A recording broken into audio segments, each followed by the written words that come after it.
I am so excited to be back. Such a good time. Be alive.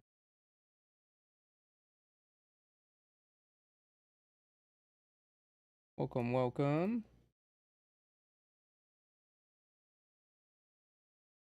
Here.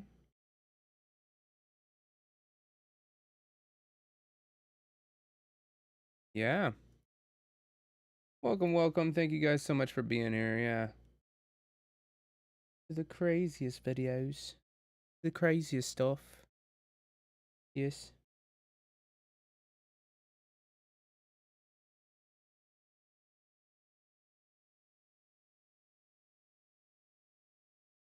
Yeah. Welcome to the movement, you guys. Today we are going to be watching some videos. We're going to watch some YouTube. We're going to have a good time. We're going to hang out. We're just going to chat a little bit, and I'm going to tell you some things about certain stuff that we're watching. And I'd like for you to yell at me about my opinions because that's exactly what we're here to do today. So we have today a couple of videos that I'm going to go through. I kind of put them all up here, but we'll see when we get to. We're going to try to stream for about 2 hours right now. And yeah. So imagine you're an astronaut and they decided to leave you up in space for like 10 times the amount of time that they said that they were going to keep you there. So this is what they have to deal with. The Starliner astronauts exit the SpaceX capsule after returning to Earth, and from what I can tell, they look absolutely ragged, absolutely stressed because floating around a giant Earth ball in space for 286 days when it's supposed to be an 8-day long mission sounds miserable. So let's see how that went. The Oh, hatch it's has going been to be great, opened I'm on the sure. SpaceX capsule that splashed down with Starliner astronauts Butch Wilmore and Sunny Williams on board. I want to go ahead and see if we can hear any of the NASA comms right now. One from any potential damage. Oh, we can see the recovery crew member there taking photos of the side hatch seal. This is part of the standard operation for recovery. These photos will get saved into Who cares about our that? Get the crew out. procedure. I'd be like, let me out. We'll then install that protective frame around the side hatch. This helps to ensure that the side hatch itself, We don't care about the side hatch. the edges of it incur no damage while crew members are coming out from the spacecraft. I want to go ahead and bring in CBS News. I'd be like, let me out of this right former now. NASA astronaut and Sierra Space Chief astronaut Dr. Tom Marshburn. You've been through this. You've been bobbing in one of those capsules, taken onto the deck of a ship like that. Can you kind of take us through the photos, the careful assessment that's happening right now before better be plugged in. These astronauts can actually leave? Yeah, sure. Imagine you are almost 1 year into being into space, and then you get finally dropped into the ocean, finally back on Earth after this whole time. And they make you wait while they make sure the seal of the door is good. How miserable is that? It's very clear, and each crew member is thinking this, that you're in the hands of a group that's done this before. They're very professional. The hatch comes open, they wave, the flight surgeon will step in and point to each crew member and say, exactly how are you feeling? Are you ready to come out? Do you mind having a picture taken? They might do a very quick assessment just to make sure nobody's got any aches or pains, anything like that. From where we are right now and from your vantage point, Yep. is the surgeon inside yet or not yet? You'll see them. They don't climb all the way in, so you'll Okay. kind of see them. There's not a lot of room in that capsule. Right. But the surgeon You'll kinda isn't at see risk of they'll messing get the seal their up. torso and their hands in there and eyes on each crew member. And then they'll start the process of pulling them out. But first, what you might see is some photographers and a videographer. If every astronaut says, yeah, you can go ahead and take a video, they'll just get a quick scan of How everyone. come they can go and if we in, get a view but of the them, astronauts actually, you can't might come see them out? waving while they're in their seat still.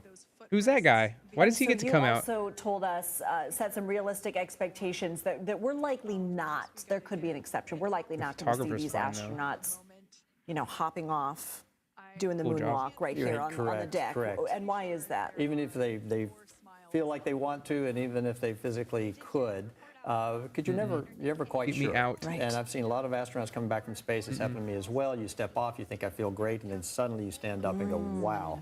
Oh, you're 'cause of the dehydrated. gravity. You got a lot of fluid still that you got to get into your body to get back to your Earth normal state. And somebody Earth can normal state. get woozy. There's the videographer is in there. Everybody's waving. That's always a good sign. Let me the hell out of Right. here. And, It is Get out of the tight way in so I there, can yeah, leave, and please. They're just hanging out. They're just hanging out. They're waiting to be told what to do. Okay. Because it has to be just one at a time. There's only room for one person at a time to come through the hatch. Generally Obviously. speaking, That's right. And so, Great Doctor, play. they're Thanks for also letting us going know to that. be taken on a stretcher, right? Right, right. Why is that? So there's a medical bay in the middle of the ship. We want to make sure that everybody gets a really good assessment, a physical assessment, making sure that we understand what their physical state is. It helps in the science to understand what happens to a person immediately when they come back. But also, they might need some attention. About 1 in 5 astronauts can feel quite sick. Your inner ear has not adapted at all to 1G, and for some people, that makes them motion sick. That's really It's very interesting. unique. It's completely unique. You can't, if you're car sick or anything like that, doesn't mean you'll get this kind of Oh, sickness. okay. It's completely different. Right, right. Hang on for us. I want to go ahead and bring in CBS News space consultant Bill Harwood. So, Bill, you've been listening to the communications, the broadcast since we left you. What are some of your takeaways about what has happened since splashdown and now, these images Probably. we're seeing? You know, I think the real takeaway for me is, you know, with all the hype that's gone with this mission, waiting to get Butch Wilmore and Sonny Williams back to Earth and talking about that so frequently, what's so striking is how absolutely normal all of this is. As Tom was saying, this is proceeding by Normal? the book, exactly like they would do for any crew coming Thanks back for the from follow, International Militant. Space Station. How is this You normal? know, someone asked the other This day, isn't well, normal, won't they dude. do something special? Y'all left these people out in space. It was supposed to be an 8-day mission, and you're calling it normal. I would be so pissed off if I was one of these astronauts. Grace, thanks for the follow, dude. I would be so furious. This would be unacceptable.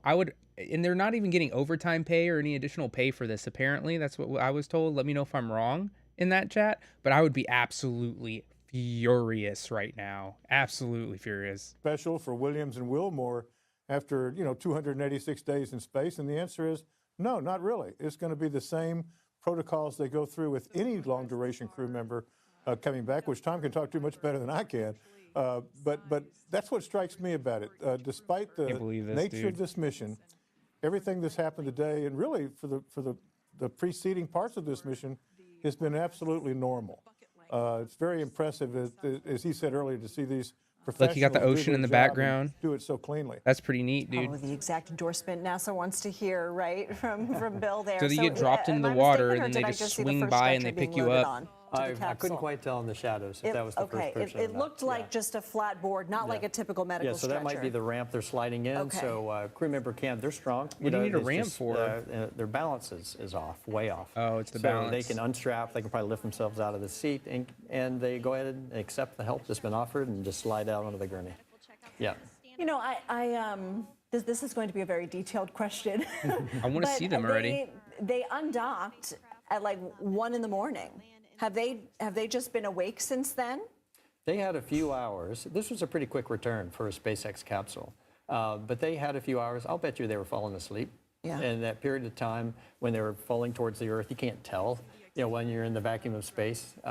And there are alarms that are set to remind them when they have a big event coming up. Okay. So they'll have a few hours. They probably got out of their seats and had something to eat. But you're right.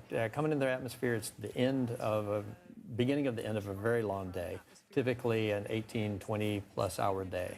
They might have been sleep shifting on board. They're probably tired to begin with. They had to get their suits on, get everything ready. So it's, and the space station is a tough place to leave, saying their last goodbyes or goodbyes until next time. Can you explain that a little bit more? Why after 285 days it would be tough to leave? Because all astronauts know exactly how special that place is Yeah. to be on orbit. Incredible laboratory, unlike anywhere else Look, on I Earth. understand that it's incredibly special to be an astronaut, but when you're supposed to go up there for an 8-day mission, you end up there for over 200 days. I can't say that I would agree with the thought that it's so special to be up there. I'm sure that that's not what they're thinking. They're thinking, although I don't mind being up here because this is what I love to do, I need to go home. This was not on my list of things to do. Imagine if you went on a work trip for 8 days and then it wasn't 280 days later until you got back home. Unacceptable. That's so wrong. Especially with the microgravity Jesus. and the views of the Earth and the camaraderie. I actually shed some tears when my crewmates would leave because of the experience we had together. So it's an emotional time. You're almost like a family up there. A unique, Yeah, I don't very think so, unique you club. guys. Is it also fair to say you don't know if or when you'll have that experience again? I mean, yes, some people do Exactly. have multiple trips, but I mean, this could be the last potentially. Sure, every space flight's a privilege. You never know. Right. I could Yeah. have had a medical issue and not been able to do my last flight or last two flights. Anything can happen, really. What do you think is happening right now in this moment? So right now, it looks like they're finishing up their assessments. They're probably working on. I alive. don't see a stretcher rolled up there, but from the astronaut cosmonaut perspective, it's really fast. Once they slide you onto the gurney, the medical team, brings you to the med bay, and they start their evaluation. They'll probably start an IV actually, Okay. because like I mentioned, Yes. you're dehydrated, so you got to get the fluids in there. If you need any motion guys- sickness meds, you get that. You had told me off camera why astronauts are so dehydrated. Can you explain that to folks? Yeah, sure. So, our bodies are built, we're sitting up right now, for the valves in the heart and the blood vessels to keep blood in our head, so we stay conscious. That doesn't stop when you get into space. That's still working that way, so the blood is always up in your head and you feel it. You can feel the pressure at the base of your skull when the first few nights No in hard-ons space, when in the lights space, are you out, almost guys. feel like You you're hanging can't get upside it down up. a little bit. You But you everyone start to gets get used to ED that as over soon as they time. get It into never goes away, space. but you get used to it. No space But then the body reproduction. says, hey, I've got too much fluid on board. In very unique ways, completely unique. It only happens in space. The fluid in your body finds its way between the cells and the rest of your body as well. And you That's get a little bit creepy. dehydrated, and you just don't drink as much for a while as well. So you're about 15% low in the tank. And then that's normal for space. Oh, they're carrying him What's out happening like a right baby. now, Tom? So let's see. So is that, looks like, Which one's that? Ryan, see if looks like they've got one crew member out. You can see the white Who helmet. it? Clouding as our first Who crew it? member. There we Oh, go. they got, And that is And NASA put 'em astronaut straight Nick in. Hague, commander of Crew to the 9, gurney, What's the commander? stood him up. now out of Crew Dragon Freedom. But they were holding on to him. He might have wanted to just keep standing there, but they said, nope, we're just going to hold on to you. Smiles, thumbs I up, wonder and if a wave. the Can't get any commander better should have than gotten that. out of Yeah, the that ship is So Last. he's last. going straight back to the That's med for bay, sure. and they're going to get the next crew member out. As we said before, it is They're making a standard production. procedure for all of our long It's actually quite, duration as we say, members. provocative. That is to your vestibular system when that gurney takes a couple of corners and goes into the med bay. Those are little accelerations and turns that your body's not used to, and your head can really start spinning. So they have to be a little gentle with us. The SpaceX flight surgeon.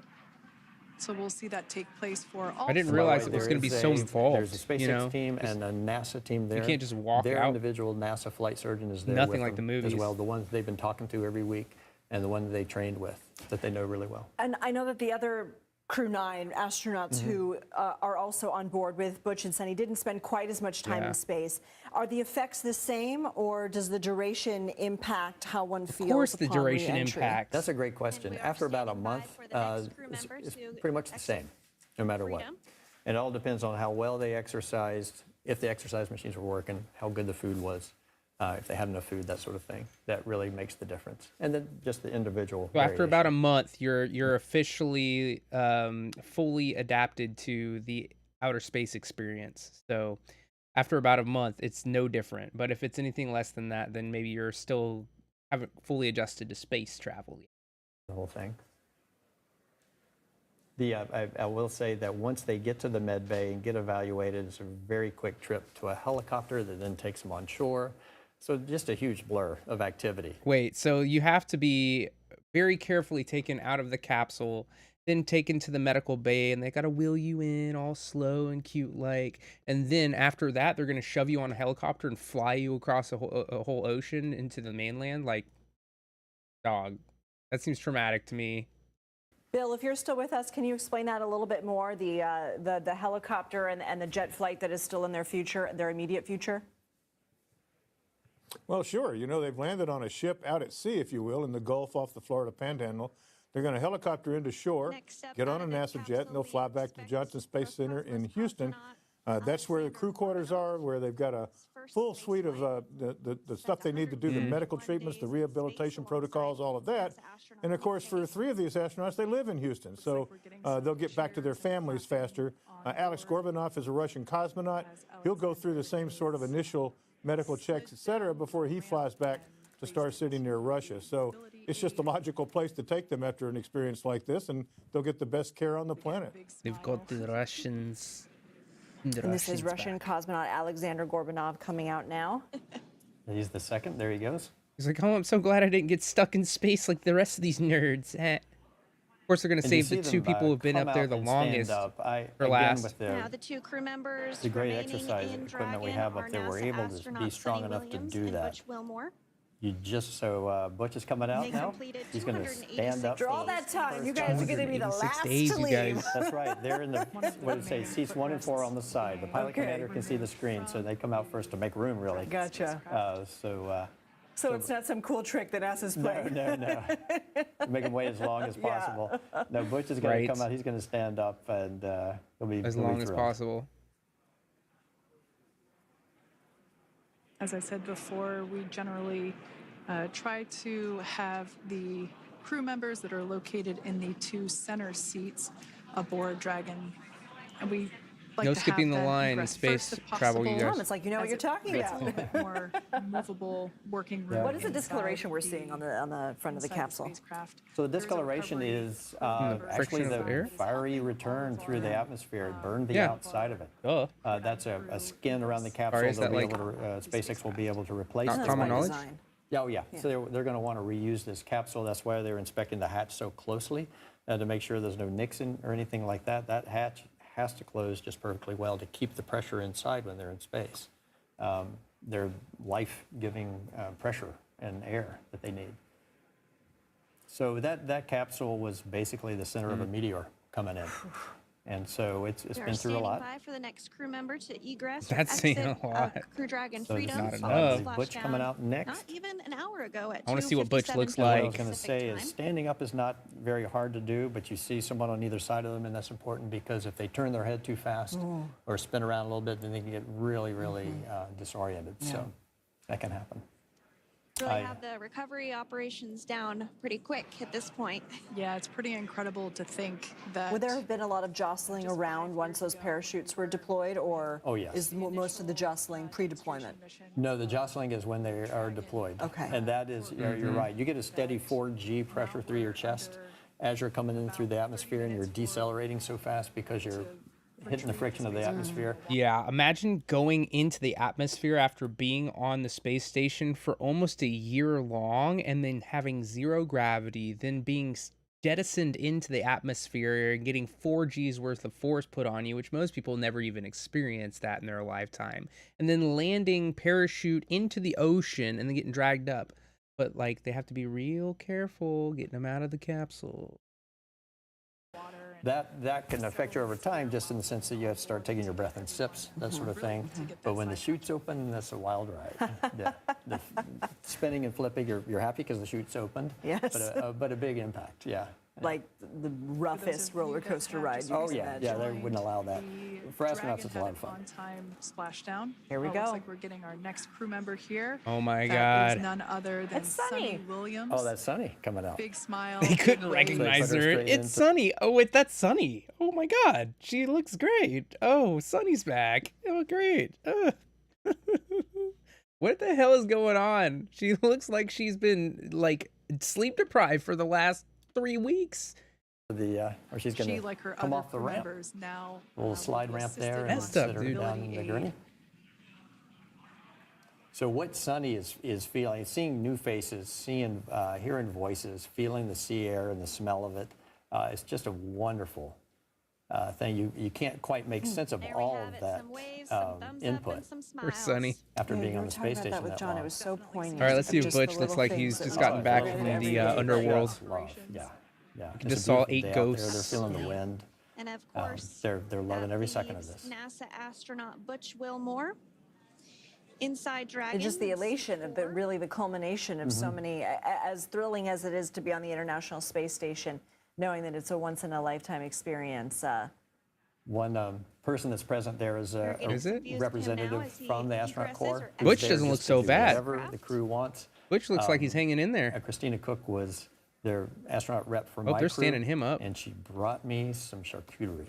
Oh, While I was in the med bay, sitting there, just something crunchy. Gotta have the that- charcuterie in the and med some well, I bay. want to hear more about salami that. that I had not had in 6 months. See, She Butch gave doesn't every look crew so member a bad. little Sunny bit, looks like and she got We beat up in mentioned space. So there we go. There Huge smile from there on Butch your friend Wilmore, Butch. There you go. As we mentioned before, returning to And that's it. Earth from They're All there. four have So they're in the now. med bay now, getting you evaluated, go. soon to be whisked off on a helicopter. Do you think they're eating charcuterie? Could very well be. Somebody requested something.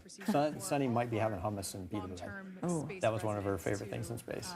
But yeah, Was it? we'll see. Back on board Good question. the recovery vessel. I'm on a All steak. right, so where and does this vessel go potatoes. now? You know what? that vessel- You guys tell me, if you were trapped on a space station for over 280 days, what would you want your meal to be whenever you got back? Mine would probably be like a really nice steak. Maybe some sushi. Ooh, I would love some sushi. It's done its job. It's going to be taking the spacecraft eventually back to Hawthorne. I don't know if they dock and then transfer the capsule or if they just travel by boat all the way back there. So they've got to deposit that capsule and make sure it's taken care of. They do all the work they need to do, see how it did, and then refurbish it for the next flight. Bill, we got a minute left. Final thoughts. Watching Butch Wilmore come out of the capsule, broad smile, fine. waving at folks. He looks to be in great shape. None the worse of the wear for their 286 days in space. Notice that he didn't say anything about Sunny looking like she's in great shape, because Sunny looked like she went through it, Ditto dude. for Sunita Williams. All in all, a fine way to wrap up this mission, even though it lasted much, much longer than anyone expected. And how do you put this moment into words, Bill? I mean, you've been covering this. I feel like there's been an update almost every day from you about this, and now they're coming home, and now it's delayed again, and you've been so on top of it. It's been a saga, and obviously for the astronauts much more so, but for you as well to a certain extent. How would you sort of explain the culmination of this moment? Well, I mean, it's just a relief. You know, it's one of those things that you expect everything to go well. You're not looking for problems, is but when true. they actually get down and it did go as well as this did, that's a relief all the way around. Certainly for their families, and even for the the space reporters who cover these missions. It's always fun to bring it to a successful conclusion, and that's what NASA appears to have done today. Yep. Well, Bill Harwood and Dr. Tom They Marshburn, did a can't great imagine job. two better people to have as my co-pilots on really just a monumental day in space How history. scary. Thank you both so much. Space is an insane thing to think about, and to be out there in space with like no protection except for some man-made janky looking thing. I'm not sure if you've ever been to those space museums before, but the space tech stuff looks a little bit kind of thrown together. It doesn't look like super professional like you would think it would be watching a TV show about that. It's very half-heartedly put together. It's kind of scary. So just them coming back and hitting the atmosphere and dealing with all that and then having to be stuck up there, it's like terrifying. Like, don't they ration the food? Isn't there only like a certain amount of food and water up there? I know they recycle some of the water and stuff, but the food? I guess they do keep bringing capsules onto the space station, but can't they send them back at any time? I don't know. If you know any of the answers to these questions, please let me know in the comments. Let's see what we got here. People asking me questions all day long here. Do I ever script my jokes or are they just spontaneous? I actually don't watch any of this stuff before I watch it with you guys. Never once do I watch any of this stuff without you guys. It's generally how I rock it. I just want to be kind of fresh eyes. You ever gotten on full-on YouTube beef? No, I haven't been doing this very long, and most people don't know who the heck I am. So no, not really. Let's see. Do you think people take internet drama too seriously? I do. I think the internet's a made-up place where we can all have a good time and just say things we don't mean, and that's why this channel was created. You ever script your jokes, or are they spontaneous? Oh, I answered that question. Stupid. What's the hardest video ever made? Honestly, they're about the same amount of difficulty. I have subject matter that I'm more interested in than others. Like, that video was okay. Like, I didn't mind watching that video. It was a little slow paced, but I learned a lot about how they come back into the atmosphere and, you know, how crappy it can be to be an astronaut if they don't let you come home on time. Do you think YouTube shorts are worth it? I think they're going to be a lot more worth it if TikTok gets banned, because TikTok is apparently going to get banned soon, and I think it's April 4th is whenever they're thinking about getting rid of it. I think it's just a strong arm. I'm pretty sure that the government's just trying to get their piece of the pie. I know that Meta, Facebook, they had a whole bunch of people invest into them right before that announcement for TikTok was made, as far as I was told. What's the most out-of-pocket comment you ever got? A lot of people like talking shit about my hairline, and I'm so here for it. I think my hairline looks silly too. Look at it. Oh my goodness. What's your favorite underrated creator? Honestly, I don't watch too much of this stuff, I wish I did. I just have a lot of things going on and I'd rather be streaming than watching other people stream. But there's a couple in there. We might watch a video by this guy called Homath. He's pretty funny and he breaks down more of like dating culture stuff. So I think that's interesting. He's not very small anymore. He used to be. Let's see. What's your opinion on cancel culture? I don't think anybody should get canceled for their opinions. I think that they should be able to say whatever they want and we can judge them accordingly. How's that? Doesn't that make sense to you?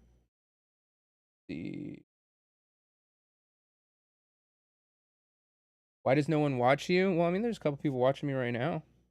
I mean, I'm happy with whatever I get. You guys are awesome. Somebody asked me like why do I stream or whatever. That's because I enjoy talking to you guys and I enjoy watching videos and we're gonna do that together. So this next video is actually about AI scams, and believe me, do I have a story about AI scams for you? And that'll be coming up in a little bit. Hopefully I find a relevant While here. our lives are getting easier thanks to AI automating a lot of the boring tasks, the growing concerns that it brought alone still cannot be understated. As a person that is constantly reminded by my friends and family that I live in a tech bubble, I think there needs to be a video where everyone can kind of get onto the same page, especially when it comes to malicious practices that can be applied with a lot AI of malicious technology. practices. Keep in mind that all these AI technologies that I'll be sharing today is only developed in the past 2 years and at most 4. This video is also not about some speculations of what AI could do, but is what AI can What it's do currently as of right doing. now. And Pretty has scary actually stuff, you happened guys. already. Listen to so this. feel free to send this video to your non-tech friends, your parents, your grandparents, or They can even be your terrified. pets, as I will be going through 5 AI deceitful and disingenuous usages which people should at least be aware about in order to protect themselves from malicious actors And your in this family big too, your elderly technological family. paradigm shift we are going through because of AI. First up, we have the classic phone call scams. Well, impersonation This is the one I scam is dealt probably with. nothing new, but imagine it sounding exactly like your relatives or your friends Yeah. calling you and asking That's you for true some stuff. money while being a fully interactive conversation. This exact scenario That wasn't exactly what had happened with me. So I'm going to just go ahead and go through my story. I was just hanging out with friends and just living my life, doing my own thing. And then one night, my grandmother calls me and she says, Eli? I'm like, yeah, what's up? Like, oh my God, are you okay? I'm like, yeah, I'm fine. What's going on? She said that an AI voice mimicking me, using my same mannerisms, was trying to tell her that I had gotten into a car accident, that I had unalived some pregnant woman, and that I was currently in jail and that I was drunk whenever I did it. Dog, I don't even drink.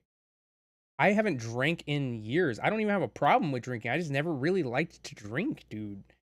And she said all the stuff that we had to send $10,000 in wire money and don't tell anybody about it. And I'm just thinking to myself, when did this start? Like 6 or 7 in the morning. So if you can, create a code word with you and your family that only you would know, to have them repeat that code word to make sure it's actually you. I'm serious about that, guys. It's crazy out there. Scenario happened to Martin Casado, a well-known entrepreneur and a general partner of A16Z. While he was on a trip in Japan, his dad was convinced he was in the jail after a car accident and needed 10K bail. And if exactly. he had not picked up the phone call from $10,000. his dad at that time, that money would have probably disappeared off the face of Earth. The scam itself That's is scary. really convincing, as there are a lot of is. similar cases with the same method, which was gone over Don't in a fall for it. recording of a Senate hearing. It's a really elaborate scam, and you should definitely go check it out if you want to know how they are performed. Of course, there are factors that will make some people more of a vulnerable target of these type of scams, but with just 5 seconds of your voice, anyone can easily copy it. Let me just quickly It's true. clone my voice as an example using the last I 5 think they seconds found of my- mine. I think they found mine through a podcast that I was doing with a friend, even though it was unlisted. None of it was published yet. Matter of fact, it's still not published. Like, we have it locked up and we might release it, we might not. But it wasn't even released yet. So they found that audio recording of me. my audio. This sentence is completely spoken by my voice clone. And with the power of conversational AIs, these can be easily automated on a larger scale. Take this company Insane. Blend Turbo as an example, where they offer AI automated phone calls for businesses with the ability to respond at human level speed in anyone's voice. Hi, this is Sophie from from Bland. I saw you filled out our online form. Is now a good time? Yeah, now works perfect. Perfect. So Can you tell me creepy. a little more about your business? Like you can kind Yeah, of we're trying to tell. automate our political campaigns phone calls. That's a really interesting use You case. can kind of I'd tell love it's to get you AI. set up with an appointment with one of our reps. Does next Thursday at 3 work? Yeah, it works great. I think it's more of like the We're looking inflections forward are to chatting overdone, with you. All right, bye. If a business can develop something and like this, a the energy's scammer a little can bit definitely do off, it you too. know? Who And then also the pacing's a little bit off. So like the energy at certain points is a little bit too much, and then the pacing is slightly off as well. But honestly, it's kind of eerily close. Like we're this close to making it completely unavoidable. I can kind of tell still though.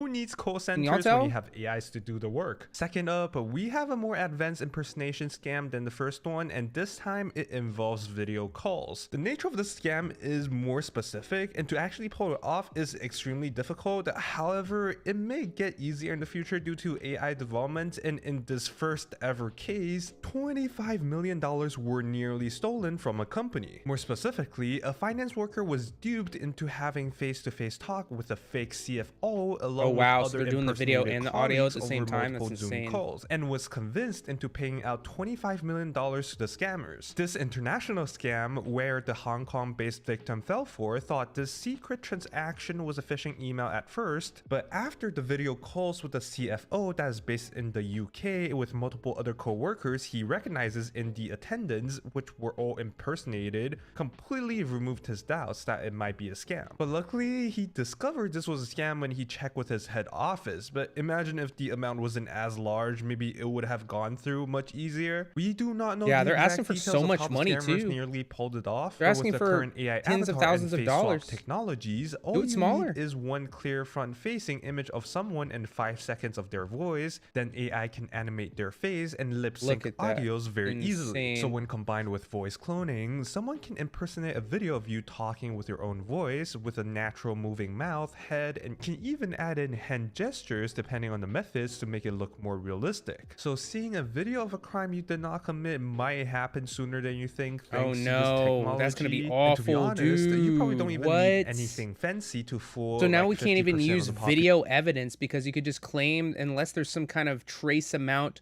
of AI in that, you can just claim somebody did something and that you have video evidence and you could fake a video and people are going to get thrown in jail for this.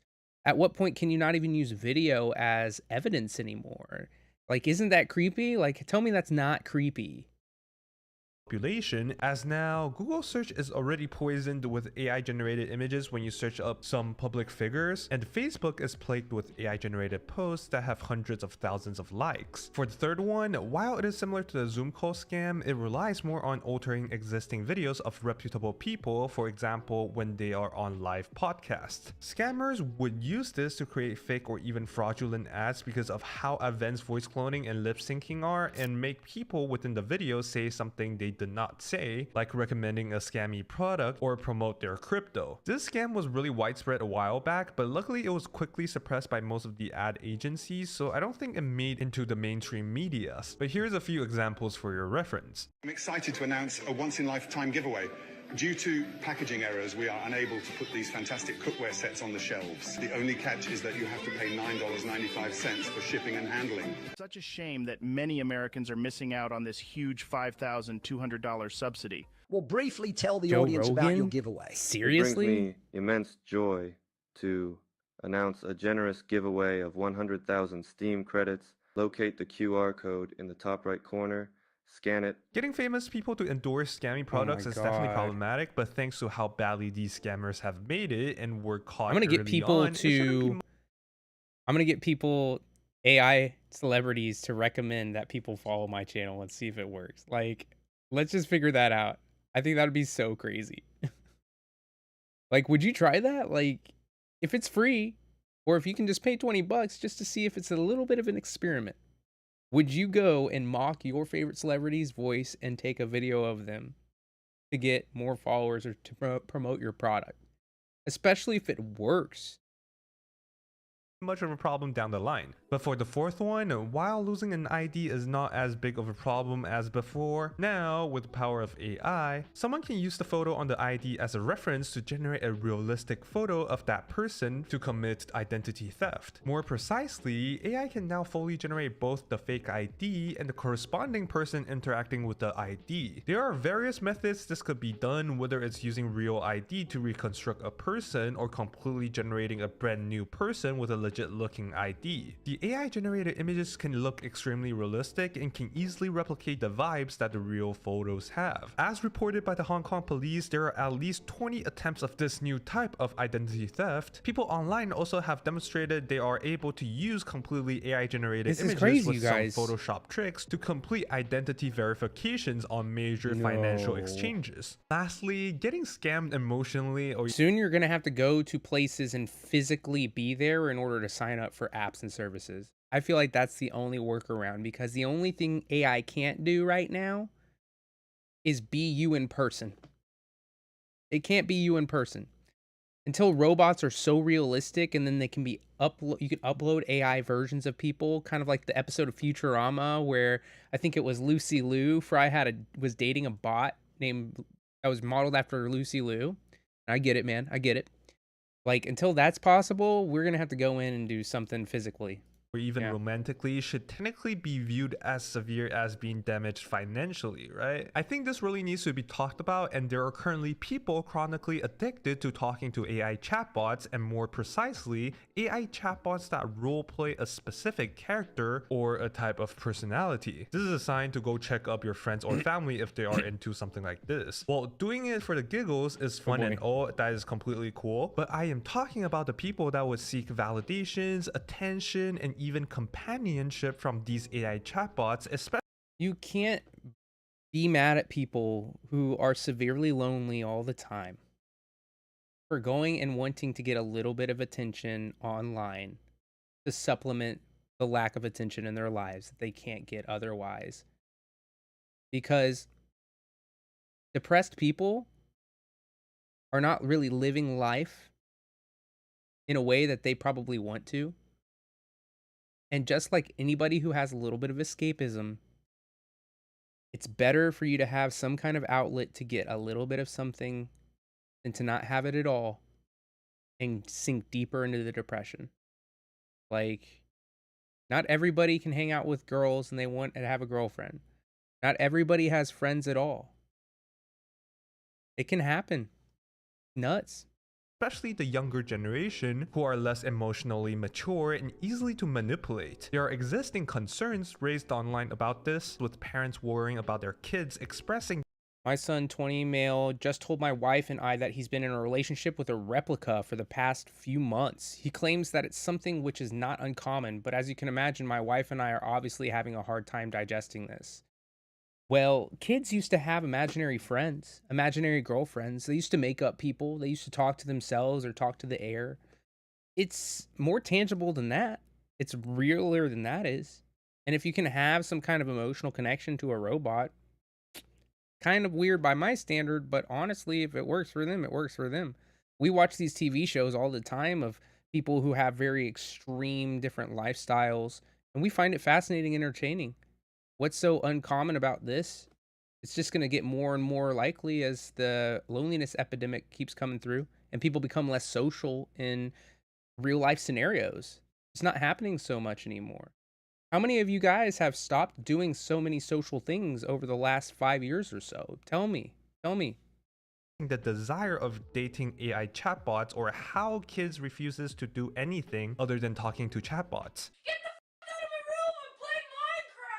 Some people may say these stories are fake, but if you simply look at the web traffic on the most popular AI websites, the second highest is an AI roleplay website, and it should definitely raise some alarms. Some of these AI chatbots can be programmed in the same way that it is helpful to solving questions like ChatGPT to being as predatory in terms of maximum attention seeking. While being nowhere near sentience, these AI chatbots would mimic realistic expressions, become a yes man, and say things that are sentimental which would garner attachments, and it takes no effort to make conversations with them. On the other hand, all it takes the developers to program the AIs to say certain things is just by systematically setting them to mimic a certain style. With how difficult it is for kids to learn how to socialize in real life, AI chatbots would potentially give young people a dangerous stop in their psychological development. With this alarming trend, there would be kids that would become socially inept because of this if nothing's changed. Instead of trying to make So, did you guys ever have a friend or anything like that growing up that was a little bit off? Maybe he was a little bit on the autism scale, and he would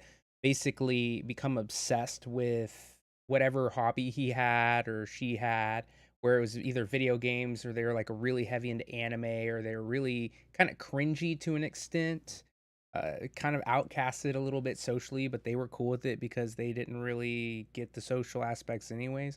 I feel like those kinds of people are going to fall into this hard. It's almost built for them.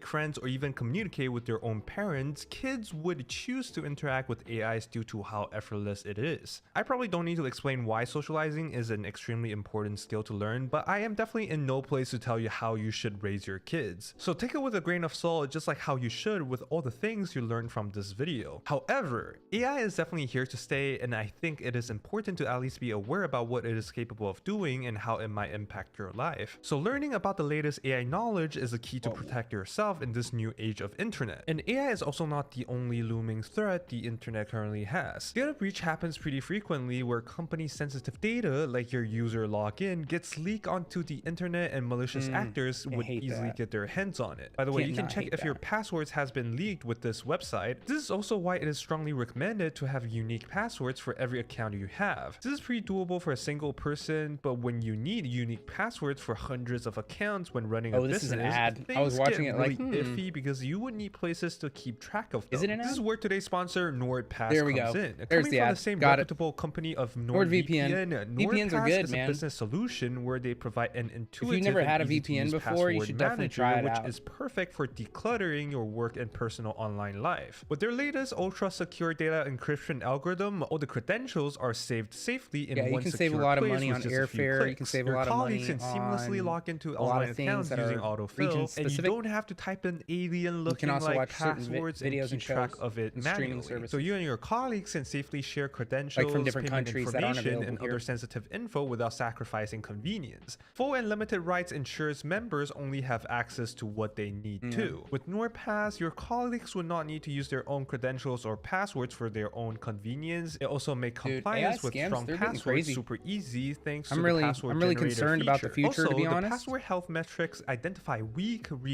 I think that it could be a lot better if we kind of had safeguards against it. We're going to have to keep evolving as AI gets better. We're going to have to be more and more strict, and it's going to create a lot of inconvenience for us.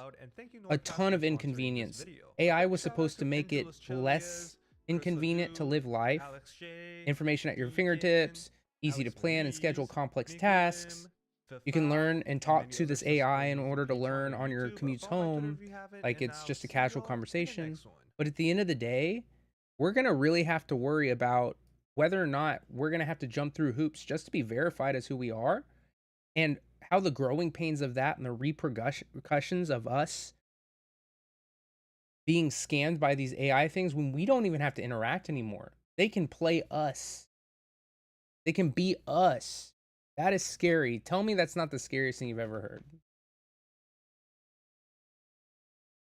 Just so you guys know, the format here is I'll watch a couple of videos and then I'll go through the chat and answer some questions. So I don't usually answer questions unless they're relevant to the video during the video, unless they're relevant to that specific spot. But I will go back and I'll answer the chat questions that we do in between the videos, right? Because I'm cool like that. That's why. Because I'm awesome. I'm dope. See what video do I want? I'm gonna watch the Why Saints Row failed video because that is gonna be cool.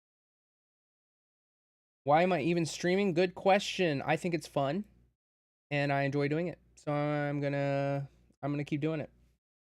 Do you think this will get worse over time? Pointed Harmony. I do think it's gonna get worse over time. I think it's gonna get a lot worse than it does get better, for sure. Absolutely. Why don't you upload more shorts? I upload about 1 a day, and I'm going to start uploading 2 a day, including my 1 a day videos. So I should be pretty top notch. So 3 videos a day isn't so bad. 2 shorts and a full video. I think that's not bad. This is the best reaction I've seen all year. Yeah. Thank you. Chat only here for the drama. They usually are. They like to trash talk me as well. You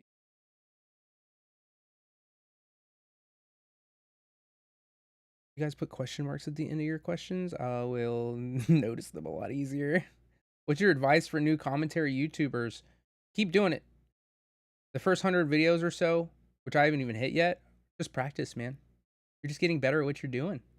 You just keep doing it, and try to find content that's interesting. And you can kind of go into a niche or whatever. I just like watching videos, so I just watch whatever I think is interesting. I'm like, ooh, that'll be fun to watch on stream, and then I save it for later.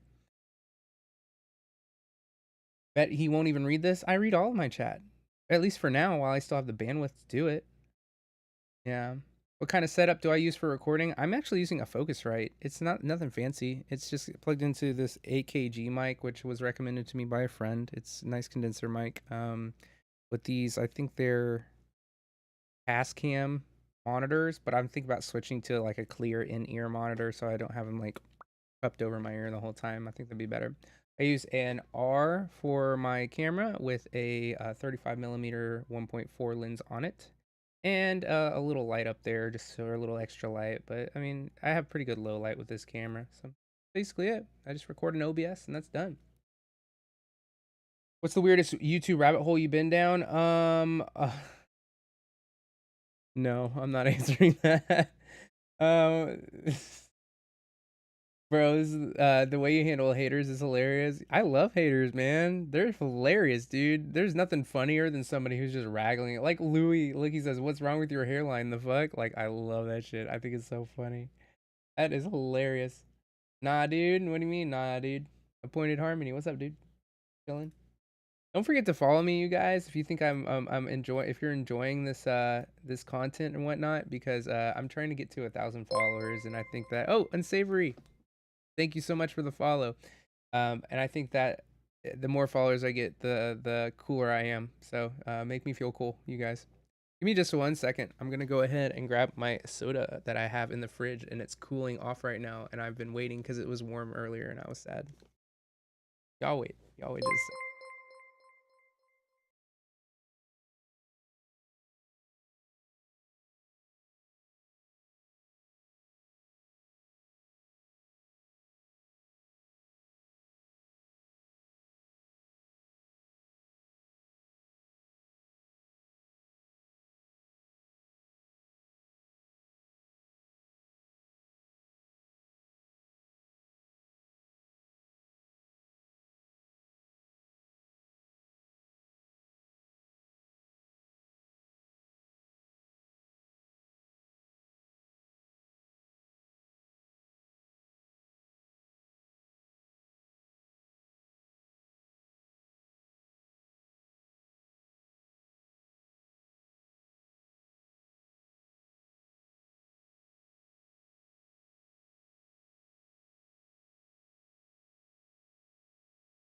Guess what, guys?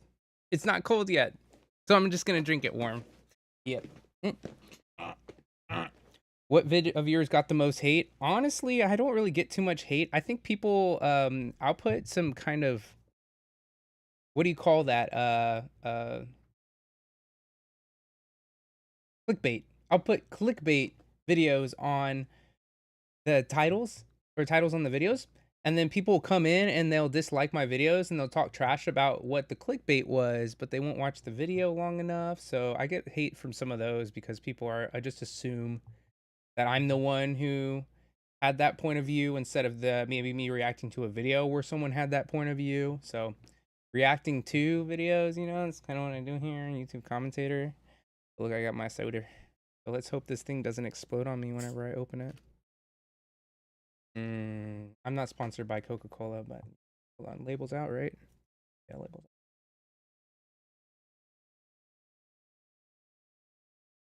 I'm just trying to be caffeinated for you babies.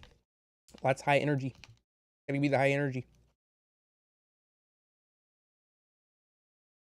Been here since day one, proud of the growth. Appointed Harmony, I appreciate you, dude. Thanks for being here for this. Thanks for coming and showing out for me. I do appreciate my followers who are my day ones, which was like a month and a half ago. Best thing I've ever seen. Good. Awesome. Dudes. So this is going to be why Saints Row failed. And I'm going to go over exactly why I think it might have failed. And the first Saint Row was awesome. And I loved it. The second Saint Row was okay. The third Saint Row, it just kind of kept going downhill.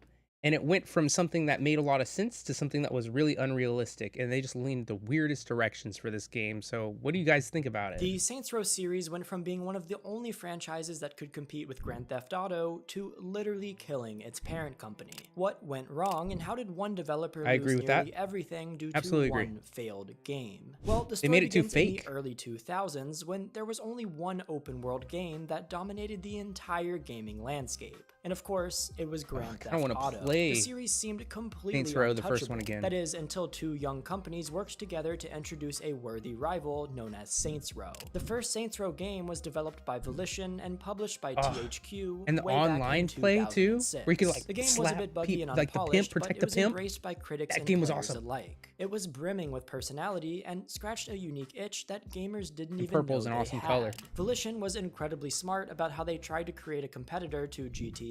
They knew that they couldn't beat Rockstar at their own game, and if they tried to publish a typical gritty shooter set in the city, their project would be dismissed as a knockoff. The only way to compete with Grand Theft Auto was to bring something new to the table. For Saints Row, it was the fact that the game didn't take itself too seriously. Where Grand Theft Auto was about realism, Saints Row was about fun. And this starts with the characters, who were that's what was so awesome about stereotypes it. of gangsters, with banter that was packed with fun, not so serious one-liners. The story follows your character as you helped your fellow gang members take down rivals in the city of Stillwater. And while this first installment was much more serious than its successors, it still found a unique voice when compared to GTA. The writing was balanced, keeping the tone light while also allowing one to genuinely fall in love with the main protagonists. There were some deeper themes mixed in, with missions where you have to ragdoll your character into traffic to collect insurance That was a money. fun It was the perfect insurance balance, fraud and was the a fun quirkiness mission of the type. game was Okay. held up by legitimately solid and Isolated, engaging thanks for the gunplay follow. centered on the story's Good man. escalating gang war. Saints Row's combination of fun gameplay and You also unique got to humor rob quickly people? earned the young franchise a healthy fan base. By the end of the year, Courtney, it had thanks for sold the more follow. than 1 million copies. Volition had the start That's of a a lot. real franchise on its hands. It was clear that Saints Row had a lot of potential, so both THQ and Volition knew that they had to be very intentional with their next moves regarding the series. They needed to turn their smash hit into an empire that could truly challenge. All right, so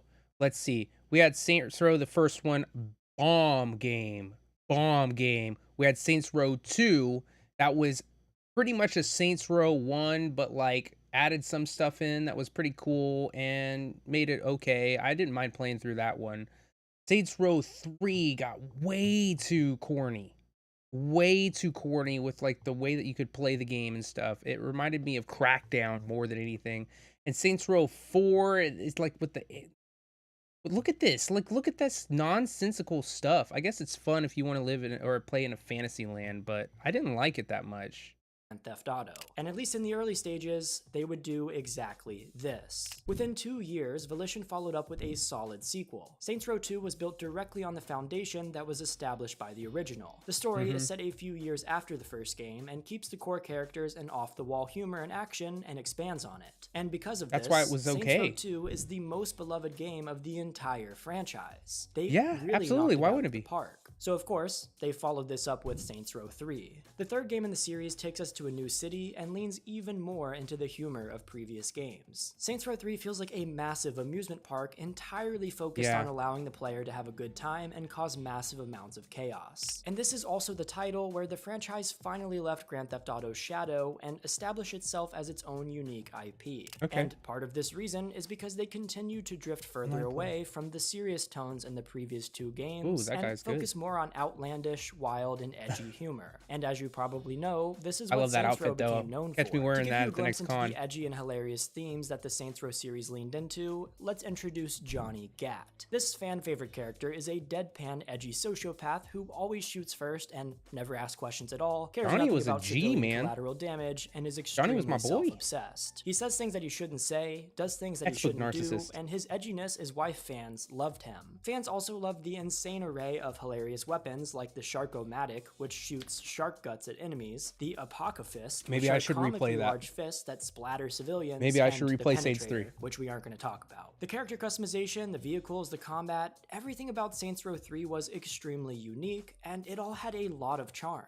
Volition used this quirky humor as a key differentiating factor to play Saints Row over Grand Theft Auto, and this is a Okay. big part of what helped it to excel as a franchise. Maybe I was a The little bit Saints too Row series harsh had on climbed to the Saints Row top and amassed 3. support from fans. Okay, so you tell me, which one was best? Saints Row 1, Saints Row 2, or Saints Row 3? Because in my opinion, Saints Row 2 was the best one. I have the most nostalgia for Saints Row 1. And Saints Row 3 seems like it was 2 and 1 combined that didn't do either one as good as the other. But Saints Row 4. Now, if you like Saints Row 4 and that's your favorite, you let me know so I can stay the hell away from you. Fans and critics fairly quickly. But could this momentum last forever? Volition was in the process of developing an expansion for Saints Row 3 called Enter the Dominatrix. But as work was being done on this new spin-off, THQ, Volition's publisher, went bankrupt. This was bad, and it meant that funding for the new expansion and all future THQ's Saints been Row around so projects was on long. hold. This could have very easily Wait, what happened to THQ? Guys, I had no idea THQ had fallen off like that. What happened to THQ? What happened to THQ? Y'all tell me, what happened to them? Boy headquarters, look, Saints Row, Darksiders, Red Faction, WWE SmackDown, SpongeBob, and Nickelodeon titles. They had it all, man. They had everything. Revenue dropped, debts piled up, investors lost confidence. So it was Chapter 11 bankruptcy. They had Ubisoft got South Park. Deep Silver got Saints Row and Metro. Oh, herein lies the problem. Maybe Deep Silver had some things going on, and they really kind of messed things up for Saints Row. I don't know. been the singular moment that killed Saints Row, but Deep Silver saved the day. The publisher Deep Silver won the bidding for both Saints Row and Volition, meaning that they took full ownership of the entire studio That's crazy. and would See, publish look, future Crackdown. Saints Row games. That's Crackdown. This was great news for Volition because it likely saved the entire franchise from being cancelled altogether. They now had the backing and financial support to continue to work on the series, and that little Saints Row 3 expansion project now had the potential to be turned into something larger, a full game. And with Deep Silver being known for publishing other outlandish titles like Dead Island, they were likely much more comfortable than THQ with the increasingly quirky and bizarre direction that Saints Row was going in. It was the perfect partner for Volition, and Saints Row 4 was on the horizon. In 2013, Do y'all remember though in Saints Row 1 where you went into your online match and there was four people versus each other, and one person was the pimp and he had to get out of the building before the other dudes could kill him, and he could run fast, and when he smacked you, you're dead. One hit kill. It was just like a oddball punch from Halo. That was so much fun. Who played that? Like, am I the only person who played that? What's going on? the game launched. Instead of the usual semi-grounded gang battles, the protagonist in this game somehow developed superpowers, became the president, and needed to fend off an invading alien race. It was by far the funniest and strangest game yet, and it seemed like Volition and many of its fans had fully embraced this new identity. The game was great. I didn't. Well, for most. Despite the positive reviews, the release of the sequel was a mixed bag. Some fans felt that it had gone completely off the rails and lost itself. As much as it did go completely off the rails and waste itself. They still had respect for the characters and the narrative that they were spinning. Abandoning the core tension of grounded gang wars seemed like a misstep to a lot of people. Many fans wanted the game to go back to its roots. And ironically, Deep Silver would later attempt to do this, and like I said, as we all know, it failed. And these fans were even more disappointed. I mean, when, this is all cool. Volition Look, don't get me wrong, guys. Let me know what you think. This was all cool. All of this wing shit, this was cool stuff. It just wasn't Saints Row. You could have made a different game and incorporated all this stuff, and I'd have been like, yeah, it's got Saints Row vibes, but it's this instead. But you had to mess it up. You had to change it up. Who thinks that they messed it up with this?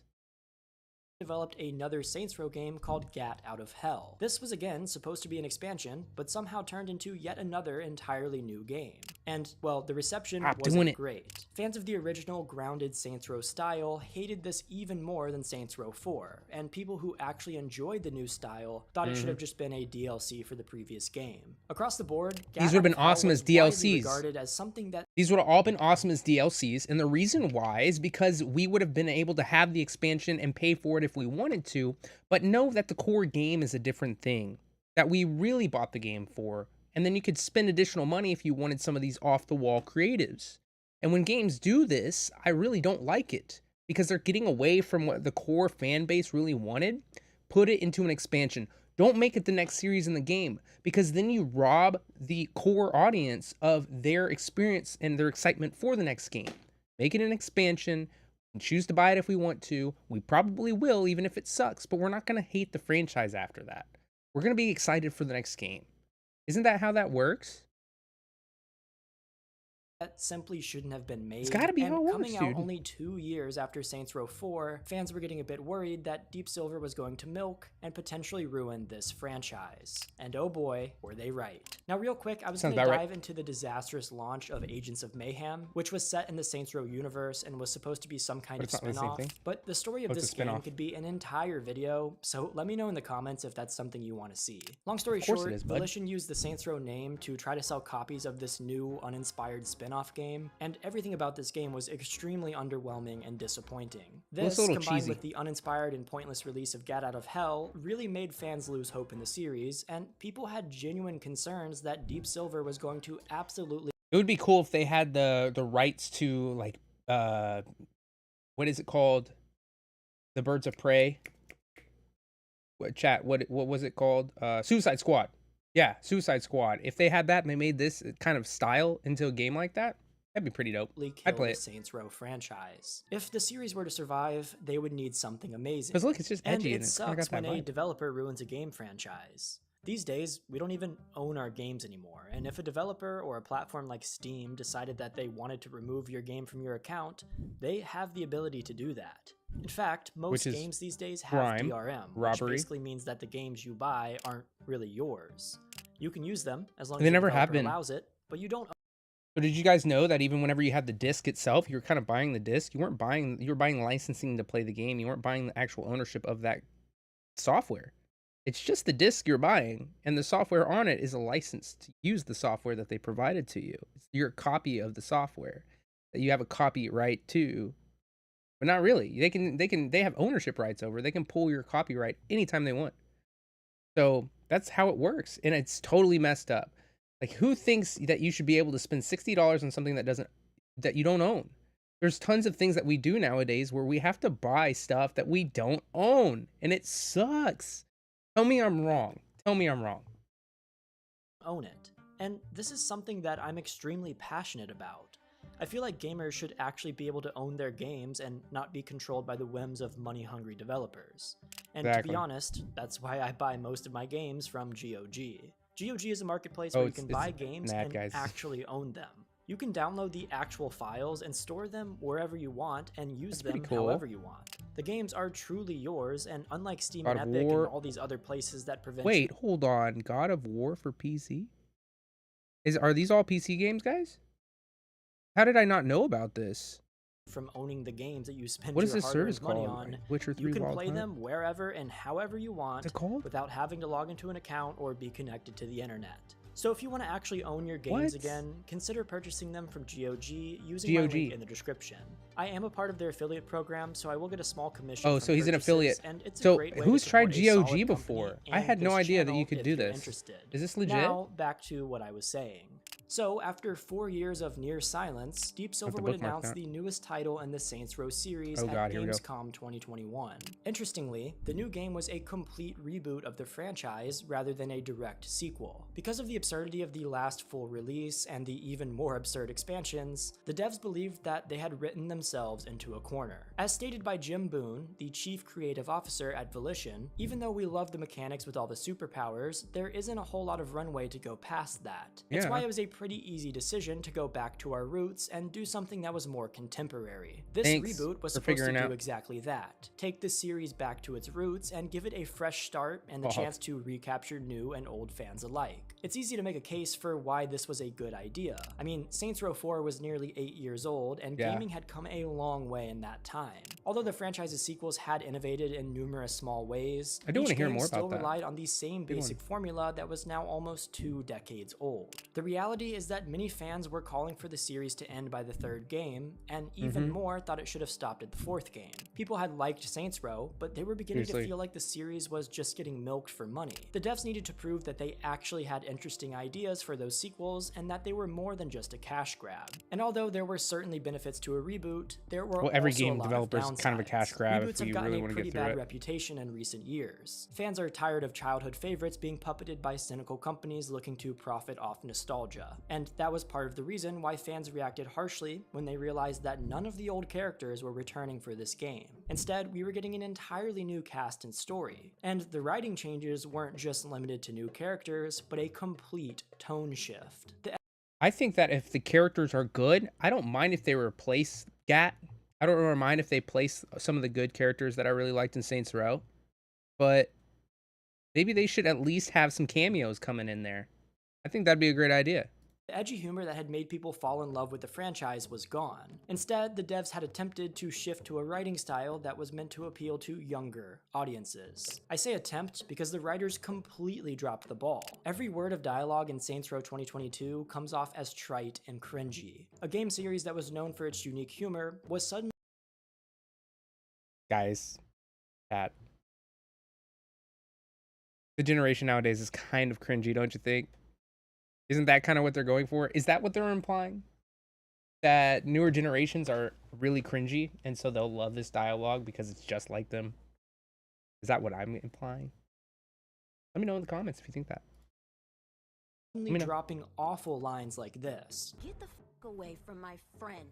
Saints Row's main characters had always been parodies of the traditional gangster. By contrast, the new series was trying to replace them with a squad of scrawny millennials who were actually trying to be cool, and just weren't. I mean, just take a look at the comments on the reveal trailer. The reboot was supposed to be a return to the series' roots, yet Saints Row had never felt less like Saints Row. Right off the back, the game was met with a ton of hate from fans. Trailers are supposed to be an opportunity for companies to put their best foot forward and generate hype, and somehow, this trailer had actively pushed people away from buying the game, and things were only going to get worse. Almost right after the announcement of the reboot, it was revealed that Mike Watson, aka Idle Ninja, had passed away. Watson had been one of the most influential modders in the Saints Row community. He was responsible not just for some of the best mods in the community, but also for working on an official patch for Saints Row 2 to fix many of the issues with the PC port. Watson had been battling cancer for a while, but that hadn't stopped him from pouring his heart and soul into the community. And some fans felt that the reboot was a slap in the face to his legacy. Others felt that the studio should be dedicating more resources to finish the patch that Watson had been working on before his death to ensure that the project was finally completed.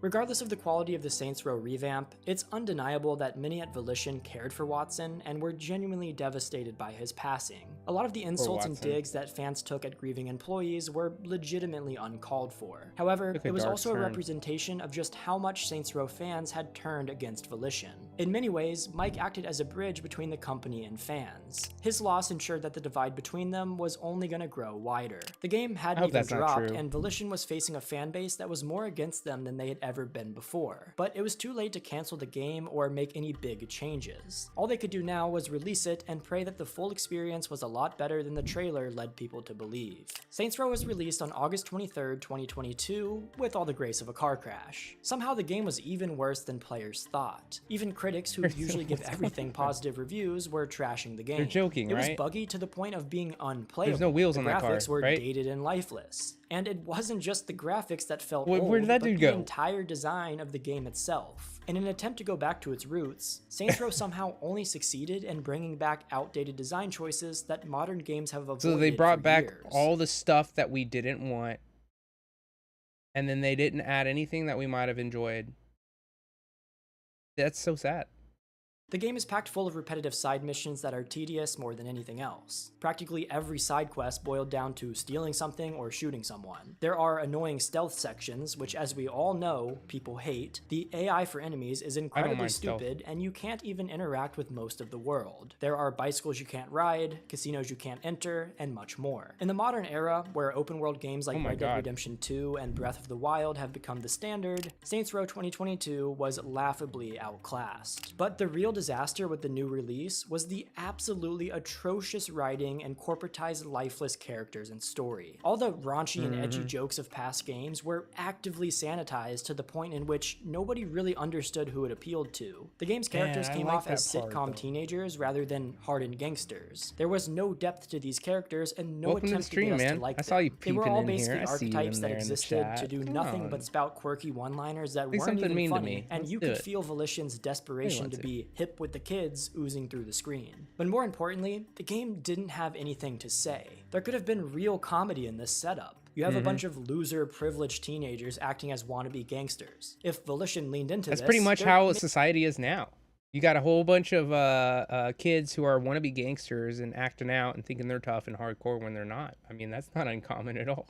Maybe could have been potential for a lot of actually good jokes, and something like this would be somewhat different from the past Saints Row sequels. But that wasn't what happened. Volition made their cast boring and tried to toss in every buzzword they could justify, and it came off as a painfully corporate attempt to seem modern. And the poor writing poisoned the rest of the game. Some of the other design choices could have been forgiven if the game at least made you laugh, but it didn't. So in the end, we were left with a game with dated mechanics, terrible writing, and so many bugs that it was practically unplayable. It should be obvious how Saints Row became one of the worst reviewed games of 2022. It was come on, it can't be that undefendable. bad. Saints Row was a disaster from a corporate perspective as well. Volition's parent company, Meaningful, thanks for the Embracer follow, Group, buddy. immediately entered panic mode. The Good CEO man. released statements expressing their shock and disappointment at the game's reception, which is crazy because they should have seen this. I wish they had just done Saints better Row with was the in a online particularly play. horrible spot too, because Volition had burned so much goodwill from the fan base that it was unclear if they could ever even bounce back. Well, it was obvious that Volition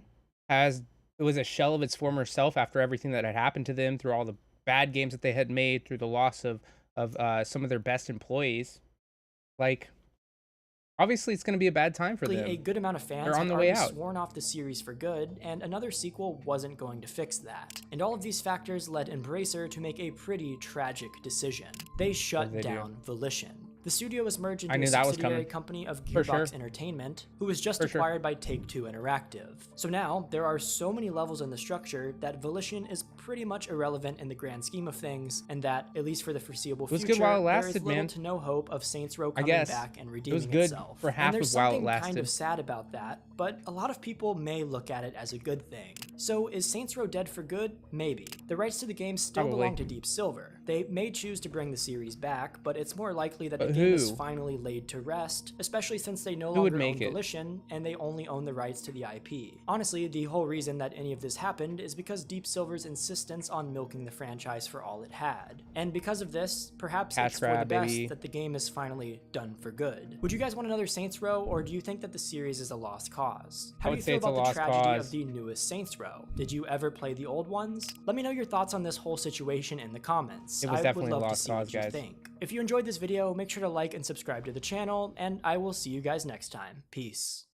Welcome, one and all. I don't think that it's necessarily a bad series. I really like the series for what it was worth. Maybe the first 3 games. I changed my mind. Not just the first 2, but the first 3 games. I'll probably go replay some of them at some point in time. But where they went to and what they did as with their creative freedom was not what we wanted. And the whole expansions turning into game things, not what we wanted. And then it just did seem like it was becoming more of a cash grab than anything at all. If you had a really good experience with Saints Row, let me know what your experience was, because I am really interested in knowing, because it's very nostalgic for me and I kind of like to relive it.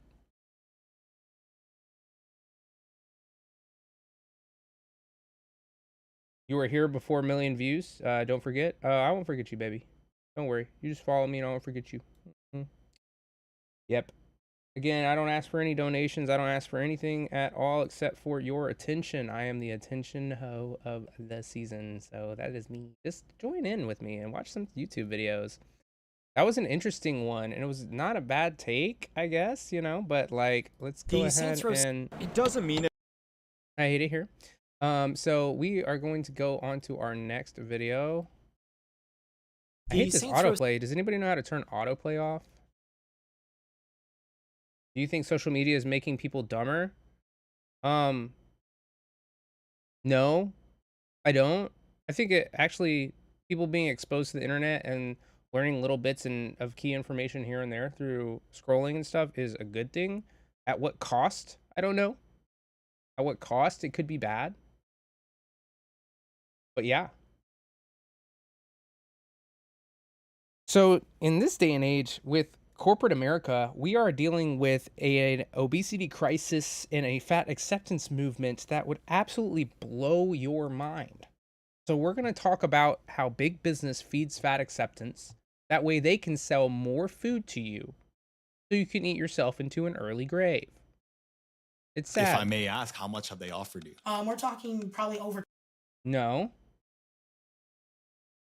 No. We're going to restart that. Okay. You ever get nervous posting certain vids? When they're a little bit controversial, I do. So today we're going to be watching a video about how big business feeds fat acceptance and the issues that we have with corporate America pushing a lifestyle and trying to get you to eat all of this bad food for you, feeding our health epidemic here in America. So we're going to watch a little bit of video about how much that. have they offered you? We're talking probably over $10,000 per Bribery. post for pushing Ozempic. For like a single Instagram post. For a single Instagram post. Believe it or not, this person is worth more than you or I combined. But how? Not surprising. I'm not worth anything. More people will die from the effects of obesity than from starvation. That's the truth. In additional health That's the truth. $500 billion. Plus size clothes, supplements, and weight loss drugs are already hitting all-time sales today. And the fat industry Ozempic is the most popular estimated to be drug worth that I've heard of so $3 billion far. by 2030, and fat acceptance is becoming normalized. And it's all by design. What's next? The next step is turn people into helpless beings and that they must medicate for it. It's going to be drugged out. So I talked to a fitness expert and a fat activist. That dude and is went injecting shit into his body. And maybe she's also taking Ozempic. So for him to judge her for taking Ozempic is absolutely insane. Because he is completely shoved full of probably Trenbolone, Anavar, testosterone. Look at him. This is not natural. This isn't a natural body. So why be a hater on Ozempic? down a rabbit Let's see if he's hole a to hater or find not. out who exactly is profiting from You think he's on making steroids? America fat. I'm curious, do you have like a medical condition that makes it impossible for you to lose weight? I have several medical conditions. First of all, there's no medical condition that makes it impossible for someone to lose weight. There's not a single person who's had to deal with a food shortage for an extended period of time that's just like, man, I just can't lose weight. I just can't lose the weight. And although I'm not making a judgment call on whether or not somebody's willing to go on a diet, you do whatever you're going to do. To insinuate that there are people who have conditions that make it to where they cannot lose weight is very, very, very unlikely in most scenarios. Like, you might be able to make an argument here and there, but you let me know, please let me know what scenarios that you cannot lose weight. I wouldn't say it makes it impossible to lose weight. And then I'm on medications She for wouldn't different even say conditions that I have. If you don't mind me asking, how much do you weigh? Yeah, that's one that I'm like, I don't usually tell people, but it's well over 500 pounds. And so I Whoa. don't give a specific Well, number. how tall but, is she, too? Yeah. Got it. That's So I that's saw part on of your it. website that you created a petition called the Fat Equality Bill of Rights Petition. How are fat people discriminated against? Fat people are discriminated against every day, and it's been ingrained in us to treat fat people poorly, to be honest. A lot of fat people face medical discrimination. Oftentimes we're told about our weight, whether it's related or not. In travel, we are forced to pay for 2 seats if we take up more space than the average.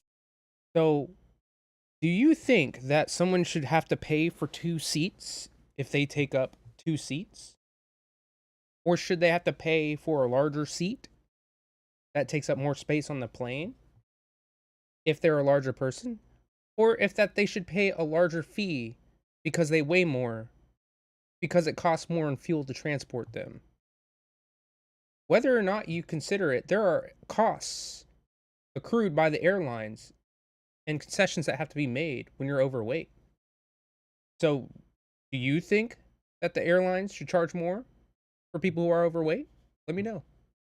Person, even though we're going to the same place. Social media platforms censor our bodies, fat bodies. So what exactly are you trying to accomplish with These this are all Fat bodies. Equality Bill of Rights? Yeah, I think it comes down to I want fat people to be equal. I don't want there to be a fat tax where we're paying more to access similar services. I want us to be able to show up and access only when they the accrue same more things as expenses. anybody else without needing accommodations. So it seems like it's kind of like you're advocating for fat people to be like a protected class, like race, gender, religion. Is that fair to say? Yeah, fat rights are civil rights. But just so I understand though, right? Like, I for agree with example, that. my race, I'm Asian and I'm an Asian male. Like, that's not something I had any sort of like choice in. Are you saying that fatness is on the same level as race and gender when it comes to choice? Yes, you were.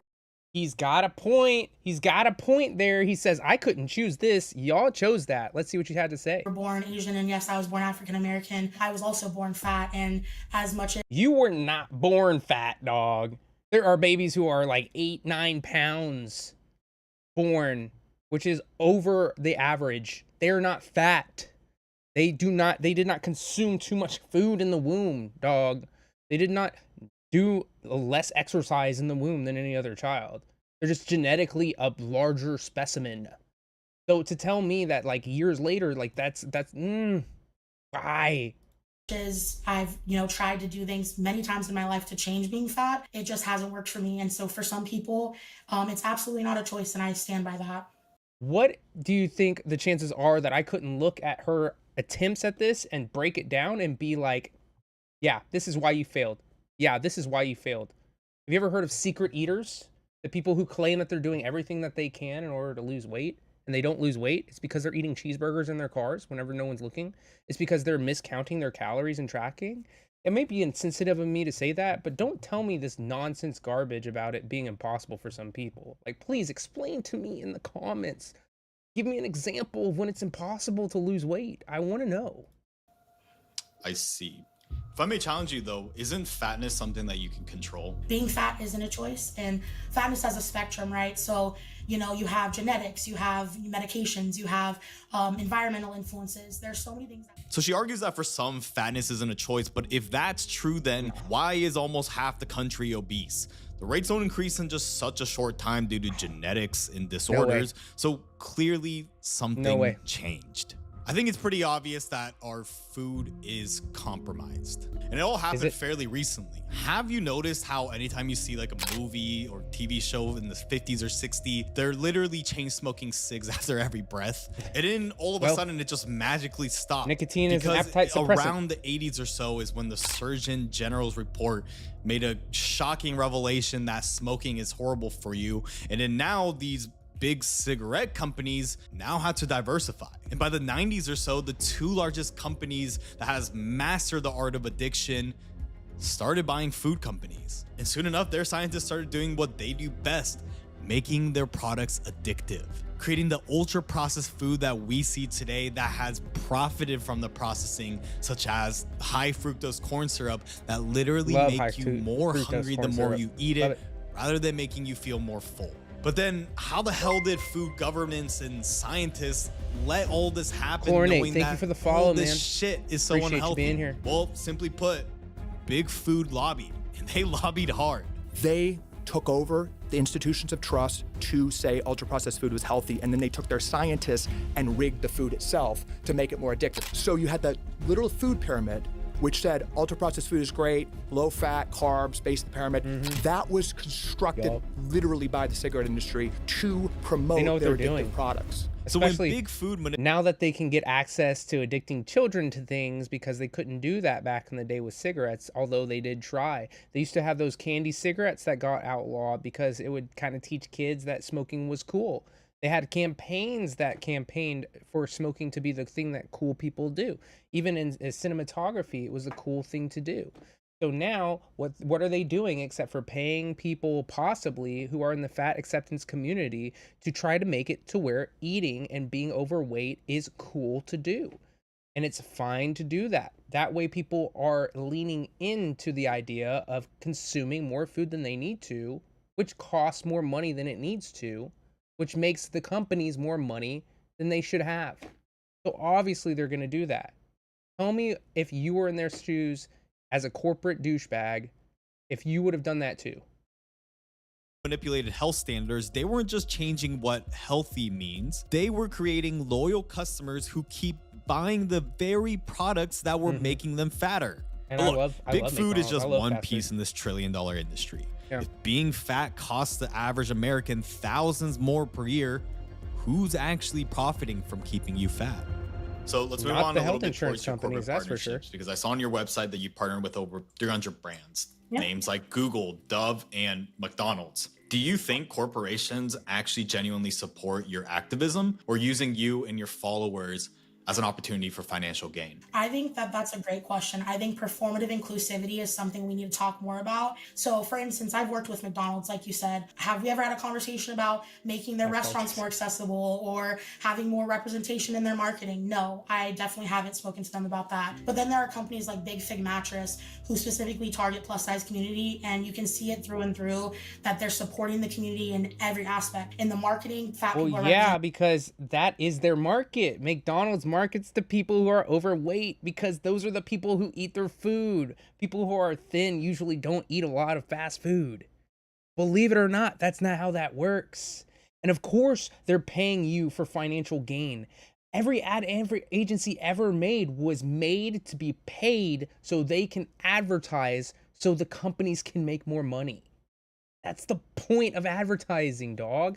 They pay their creators that are fat well. How do you advocate for fat liberation though, when like companies like McDonald's, let's be honest, if we had to kind of create like the average customer profile, they're probably going to be more obese people. Yeah, for sure. McDonald's definitely is going to serve more fat people than, you know, say Apple or something like that. And I use a lot of these partnerships where I see changes that need to be made to kind of work my way into being an accessibility consultant. Do you think corporations have also created this fat acceptance movement to monetize a big base of the American population as new customers? Honestly, the case might be there. There might be a point made. We have a demographic we need to meet, but I also do think that people see it, the body positive label, the fat acceptance label, the things like that, they see it as a marketing tactic as well. Fat liberation has been around for a really long time, but you're definitely seeing companies come into this. We're supporting and we're here to be inclusive. That's what I would do if I'm a big company like that.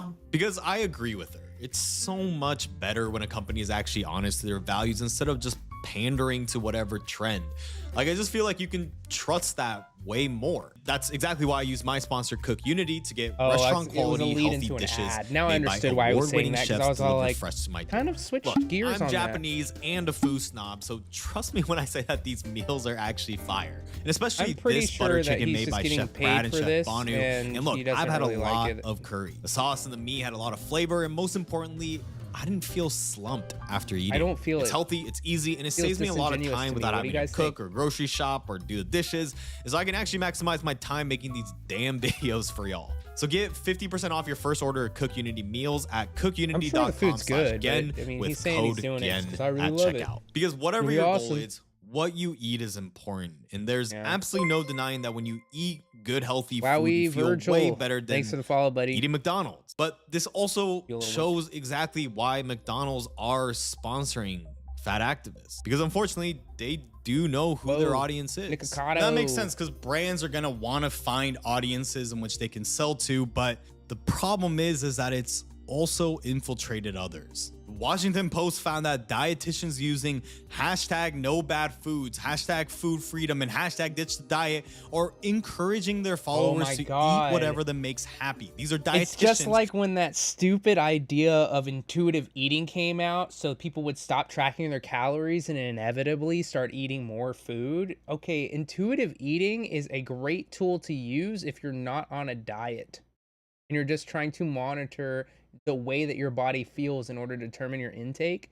But it's calories in, calories out, baby. King all day long. There's no arguing that point. It's that. It's everything else is just extra steps and things that go along with the calories in, calories out model. That is how it works. Thermodynamics, bro. So this doesn't make any sense. That were backed by companies like General Mills, the people behind your favorite bullshit cereal. So I think you can now start seeing the bigger picture and how money behind these movements can start using messengers from fat activists to dietitians to slowly start chipping away at the public's perception. In this case, what's healthy. So what happens when a company gains absolutely nothing from fat activism and in fact can be hurt from it, but feel the pressure to conform? You said like one of your biggest initiatives is making it easier for fat people to travel. What is the customer of size policy and why are you demanding that airlines implement it? Customer of size policy, essentially, it doesn't say one way or the other what is required. It's just more of a policy for this is how our airline. So apparently I'm entitled for asking for better accommodations when I travel. Let me break this down for you. Saying I'm entitled for that is the exact same as saying you have the right to make me uncomfortable. Everyone has the right to make anybody else uncomfortable. It's literally at your discretion whether or not you feel uncomfortable. I cannot make someone feel uncomfortable if they don't feel uncomfortable. That's an internal thing that you do. You should read up on Stoicism. That'll make you a stronger person in your mind. Nobody can affect you internally except for you. You have to take the information in, and then you have to process it as a negative or a positive thing. You assign the title to it. That's the difference between negative criticism and constructive positive criticism. It's not that you don't have to change the language. You have to change the way you think of it. If someone says you're a really bad singer, you can either take that as something that's negative or take it as something that you realize, hey, I didn't realize I was a bad singer. Let me fix that. It's all in their mindset. That's her mind that's telling her that she's uncomfortable, not the words that were spoken to her. Accommodates people of size. The customer size policy, though, specifically that I've modeled my petition to the FAA after is the Southwest Airlines customer size policy. And with that policy, anybody who encroaches on the Southwestern Airlines policy is a customer of size policy is a special rule put in place to make airlines a more size-inclusive space for passengers who need some extra space. Plus size-friendly customer of size policies. Second seat can be given a free seat in order to make sure they're accommodated and they're comfortable on their flight. For me specifically, though, I take it a step further, and I think that all airlines should model their customer size policy after Southwest. And yeah, the problem with that is that Southwest decided to do that to be nice, to be good to people, but they didn't have to do that. That should not be a requirement. If I want to give you money and you're a panhandler, that should be fine. I shouldn't be forced to give you money, right? That's the way I feel about it. Was that like a bad analogy? Like, you tell me. Provide that second additional seat and even a third if you're encroaching upon that much space. It's considerate for your body, but also anyone else flying next to you. Because if we're gonna be real, this whole thing that she's talking about only really stands if fatness is truly like a disability that you're born with and you can't change. Because I don't think anyone here can deny that we should absolutely accommodate people who are disabled, but if it's something that you can change, we should. Come on, that's ridiculous. So really the question becomes personal responsibility, and I wanted to find answers. And so I wanted to talk to this expert, and especially this one, because of this reel. No, people who are overweight but active were more healthy than those who were overweight but inactive. Because in order to understand how the last player is able to profit so much, we have to separate truth from opinion. Understand how a movement can go from acceptance to ridiculousness. So I my entire life was spent in athletics. I used to eat whatever I wanted, looked relatively good while doing it. And then when that stuff stopped and I didn't change my dietary habits, I noticed that I wasn't really liking what I saw in the mirror. Thanks for the I was follow. starting to go a certain direction. And then finally I was like, okay, I got to figure this stuff out. I figured out that through manipulating certain variables, it was just a mathematics game. It became very, very frustrating to me to see other people who wouldn't recognize that it was and would say a lot of things contrary to that, like, oh, it doesn't have to do with calories, it just has to do with my hormones. And that kind of catapulted me into a career of debunking various fitness and nutrition myths. Honestly, I'm so on board with this. Debunk these nutrition myths because people are so misinformed. And I think it has to do with our education system not informing us of the things that we need to know in order to survive as human beings and have a healthy lifestyle. Being financially healthy, where was my class on that? Being physically healthy, I went to gym and stuff. I didn't learn any of this in my health class. And being mentally healthy, like how is all of this being in I need to know these things. Why are you teaching me about things that I don't need to know about and leaving all of this off the table for me? Like, this is important. Like, what else should we know other than that? You tell me. And that's why I have an issue with the whole idea of acceptance. We don't accept alcoholism. We don't accept drug addiction. And a movement that bases its entire name around the title acceptance does not make sense to me when it comes to something that is that detrimental to your health. I think we need to define what acceptance is. I think acceptance is being okay with the fact that people are doing things that are bad for them because they feel like it. And you should have the ability to do what you want if you feel like it, regardless of if it's good or bad or not for you. Now, once you're doing whatever you're doing starts to negatively affect other people, I would say that that is the line. My rights begin where yours end, sure, right? But you should allow people to do that. Now, accepting that it's a healthy thing, that's different. Now you're trying to tell me something that's not true at all. And I don't agree with that. Let's accept you as the person you are doing the things that you do and agree that they're bad for you. It's a great point. Because when fatness is now affecting 40% of the population and costs people $1.7 trillion per year, why the hell was this epidemic not being taken seriously? Of course, there's a lot at stake to not fix it. Because well, also it invokes, it infiltrates people's freedom of doing whatever they want to do.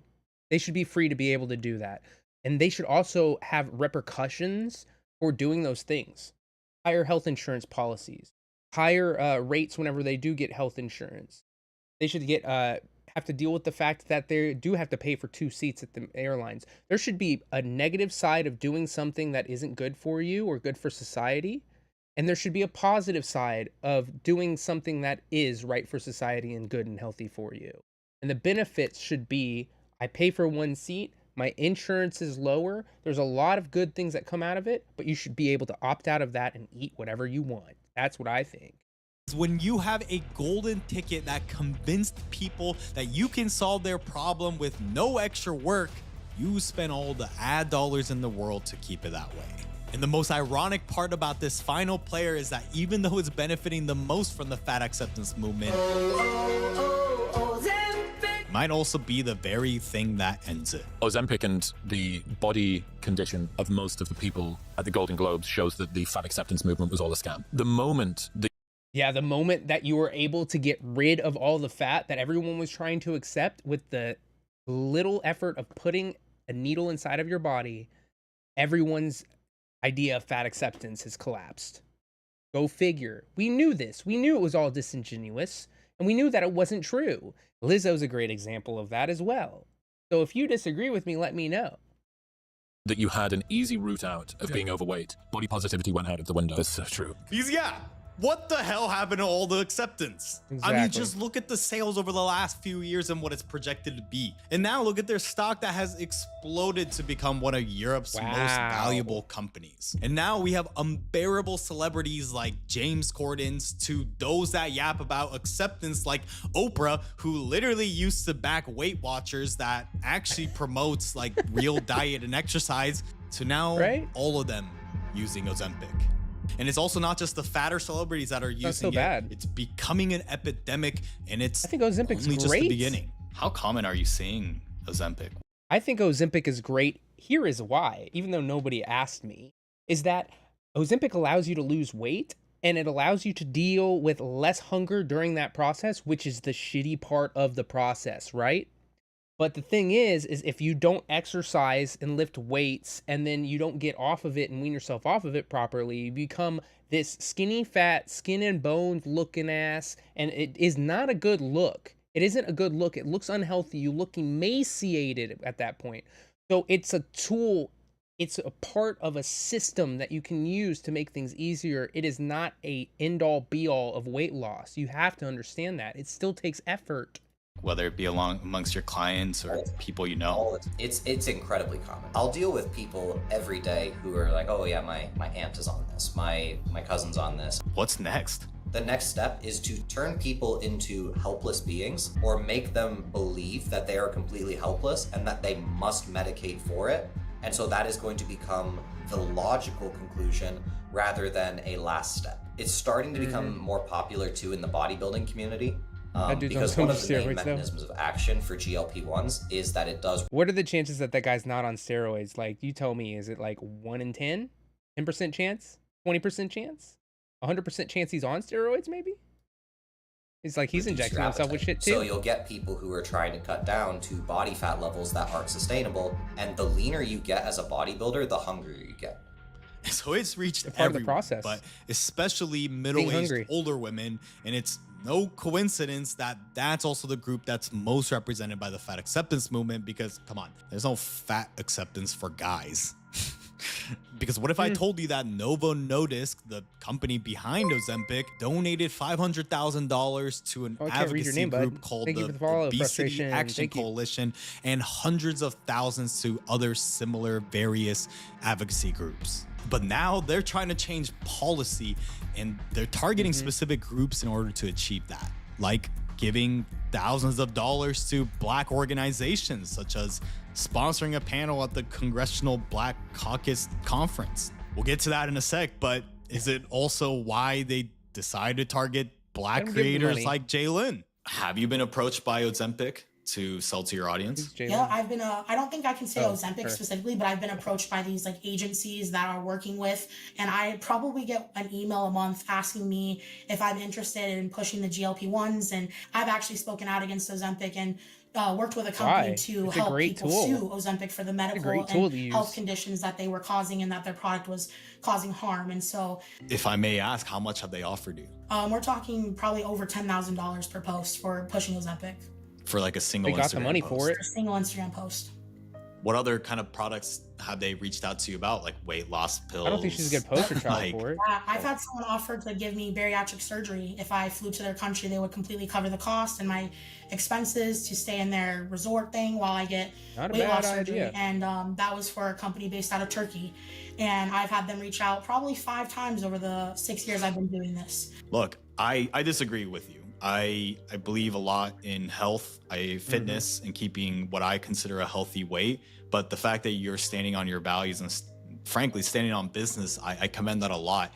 Do you feel like a lot of other fat activists are now starting to sell out? So I think the ability to sell out is there. If you want it, you can start working with the GLP-1s. You can start licensing your content to weight loss programs that are trying to build AI, to, you know, things like that, right? There's so many ways you can sell out. It seems like there's a lot of lucrative opportunities to be a fat activist. Man, maybe I take my... As he said, she makes more money than all of us combined earlier in the video. And so why would she take something that would make her followers not like her anymore? Because they're all probably fat activists too. So why would you go against your own community like that? I don't understand. Statements back. Maybe I need a course. She's not an idiot. On my content. She's just overweight. You're welcome over here, man. We'll accept you. She's smart. She knows what she's doing. So look, I'm gonna give credit when credit is due, and I commend her a lot for that. Because at that Congressional Black Caucus Foundation conference that I showed earlier, the reason Novo sponsored a panel discussion is all part of their big push to open up Medicare coverage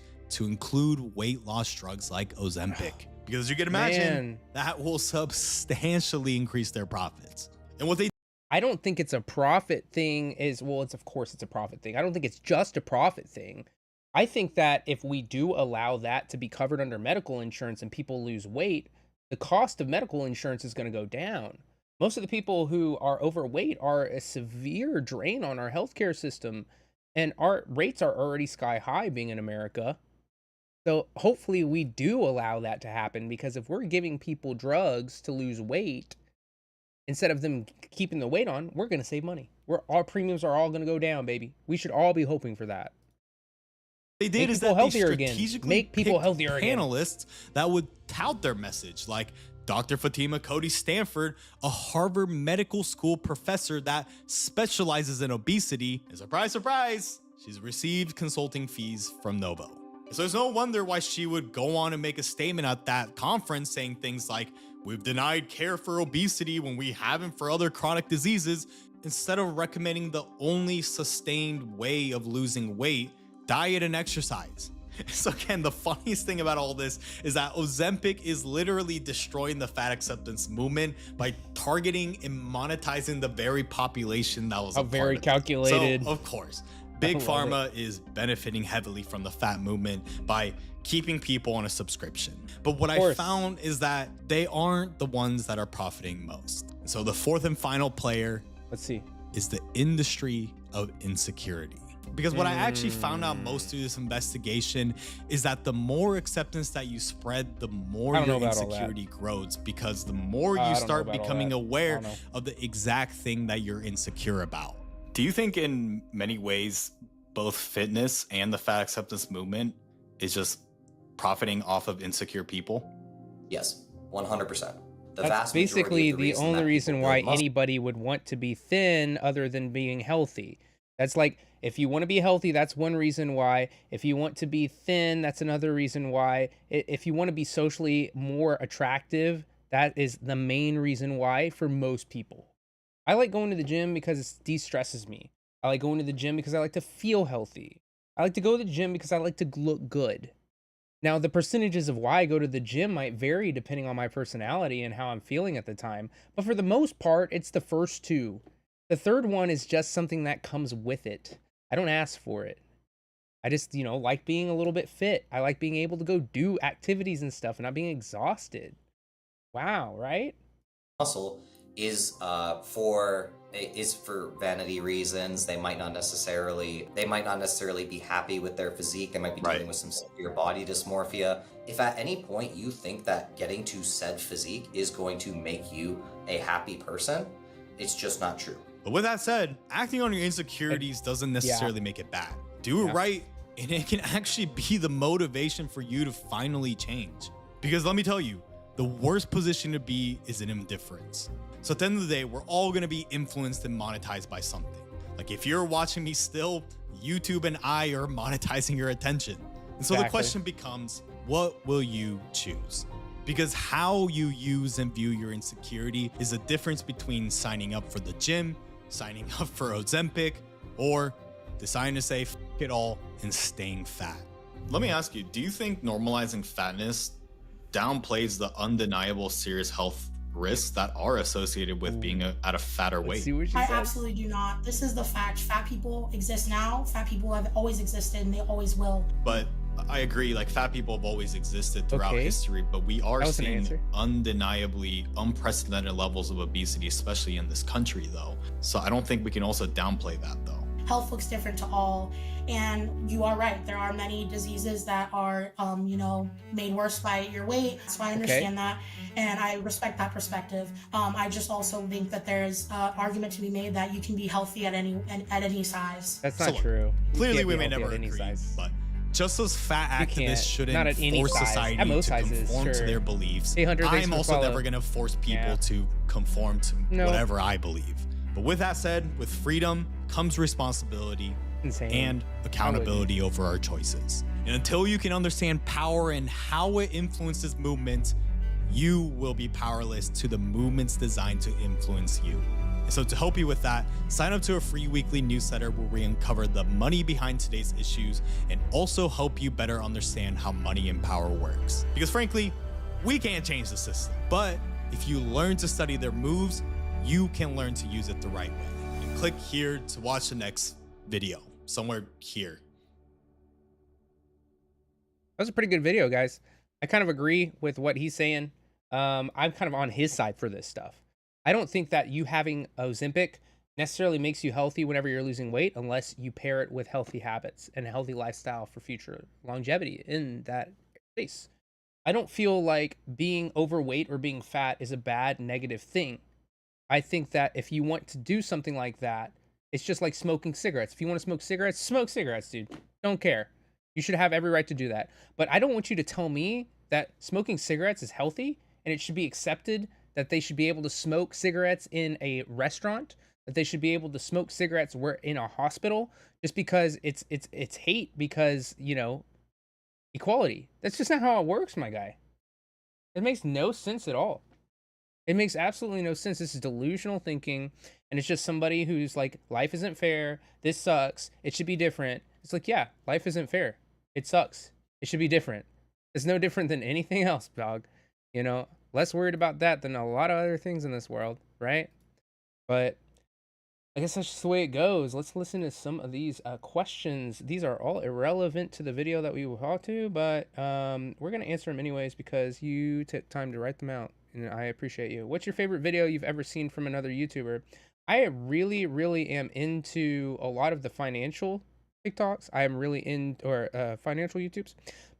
I'm really into Asmongold has some good takes. I like his stuff. Honestly, he's a commentator YouTuber like me who's just did it right, and he's been doing it for years and years. And people have a lot of hate for him because of his political views sometimes, because of his opinions sometimes, but I think he's just keeping it real. And if you don't like it, then you're just boosting his algorithm, really. We need more actions like this. Everybody else sugarcoats it, but you keep it real. Yeah, that's what I'm saying. People want you to keep it real. They want you to say exactly what they're thinking, and if they agree with you. Yeah. Do you think YouTube will ever give small creators a real chance? I don't think that they have there's so many small YouTubers out there that I don't think that all of them are going to get a chance, because there's just not enough eyes. And there's too many small YouTube channels. You have to have good content and break out of the noise at the bottom for you to even be considering being popular at all. Like, getting good amount of subscribers is all about retention and producing good content and being consistent, I think. I don't know. I'm not even that popular as a YouTuber. What's your take on cancel culture? Everybody asks me that. Cancel culture is stupid. What would you do if you deleted your channel tomorrow? I would just create a new channel and keep doing this, or I would just go off and do one of my many other hobbies, you know. Mom said it's my turn to use the Wi-Fi. Okay.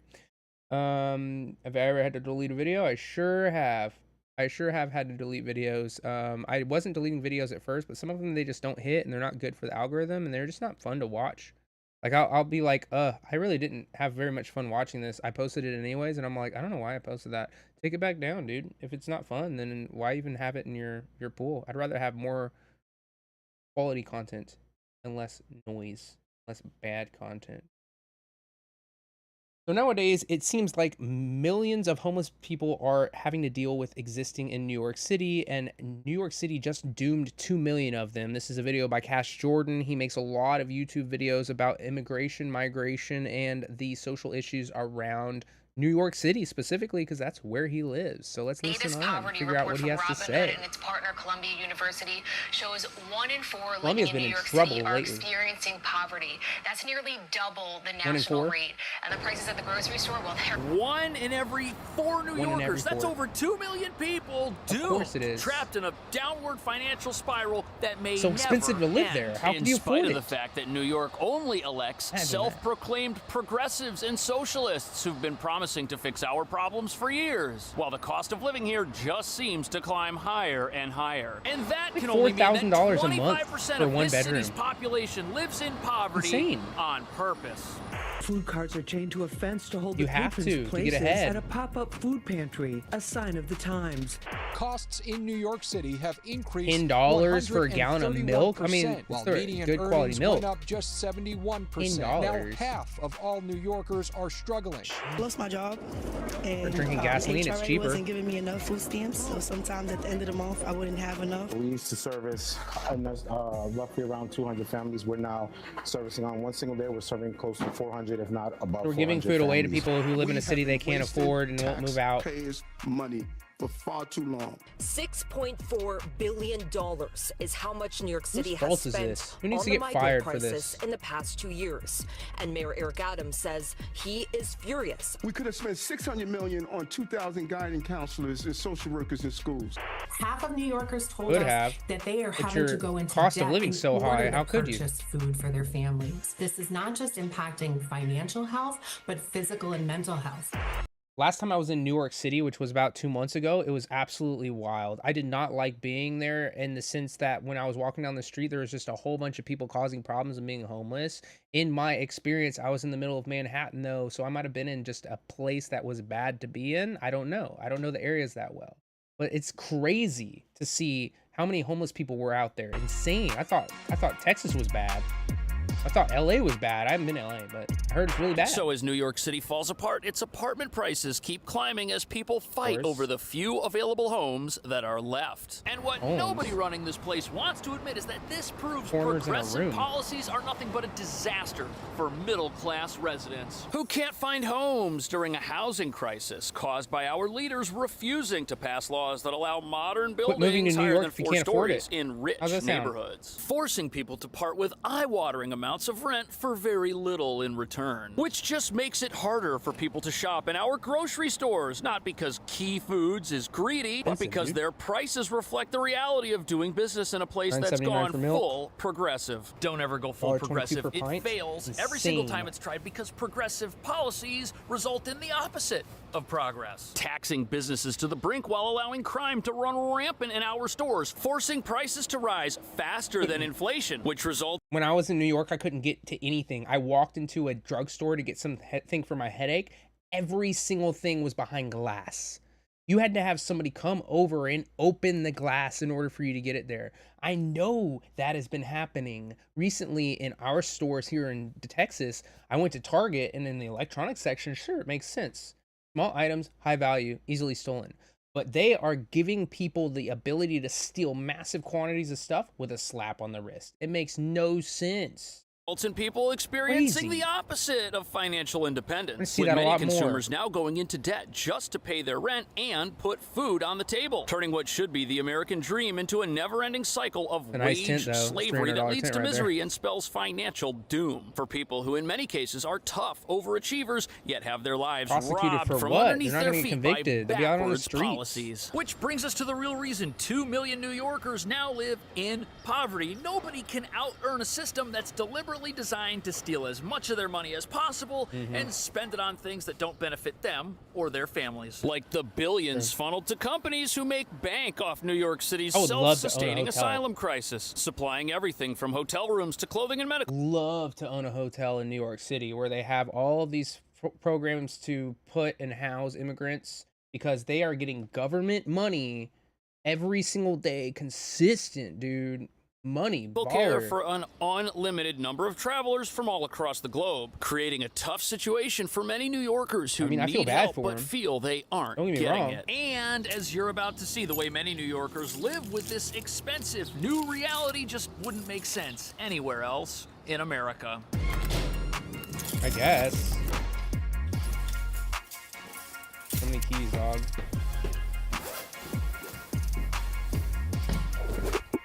How many times he had to set up his camera on each level just to get this fucking video done?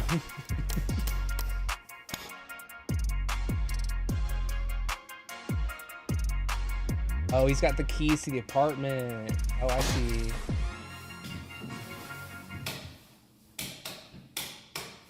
There's a light in here, but I don't know if we need it. This place is sunny and it's quiet and I like it. It's just $4,400 a month for a 1-bedroom, which, believe it or not, is one bedroom. See, that's for lower Manhattan where we are. In fact, I think this is the cheapest 1-bedroom you can get, which also has a full washer and dryer too. Oh my goodness. But although this might save you money, most New Yorkers are losing money on a weekly basis when they do things like buy food at the grocery store. And part of the reason for that is that they're already paying too much in rent.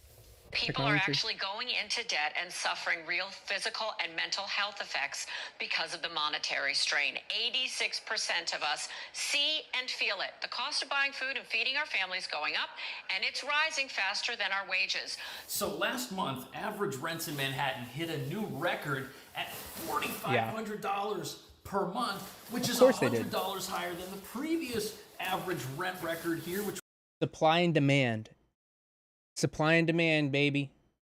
It's going to get more and more expensive as we go on through time. It's going to go up. Inflation, availability, population increases. Do you think we're building more spots for people to live in than our population increased and the migration into New York City?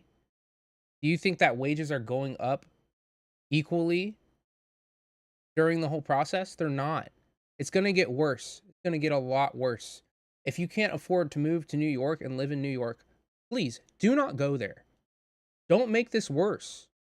Which was set back in 2023. And if rents are rising and grocery prices are rising, something's gonna break. And with household budgets imploding, it's no wonder that 53% of people have reported taking on more debt just to feed themselves. And the problem here is that even though rents might be expensive, they only change on a 1 or 2 year basis. But if the prices of the stuff that you'd put in your medicine cabinet or put in your refrigerator, if that stuff suddenly goes through the roof, people, they're gonna have a decision to make. Do they keep themselves fed, or do they take on credit card debt, hopefully only on a short-term basis to get through the next couple of weeks, the next couple of months? Hopefully it's not longer than that, but it has been for many families. And for that reason, many families just can't take it. They're choosing to call it quits. And both New York State and New York City are losing more residents than they're gaining on an annual basis. And the people who haven't left yet are wondering why more of the city's money isn't going to things that would actually help New Yorkers, like food assistance programs or grants to companies that would build new buildings, increasing the supply of apartments, which would lower rents and help people do things like buy groceries at the grocery store. So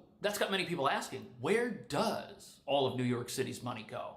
We have been wasting taxpayers' money for far too long. $6.4 billion is how much New York City has spent on the migrant crisis in the past 2 years.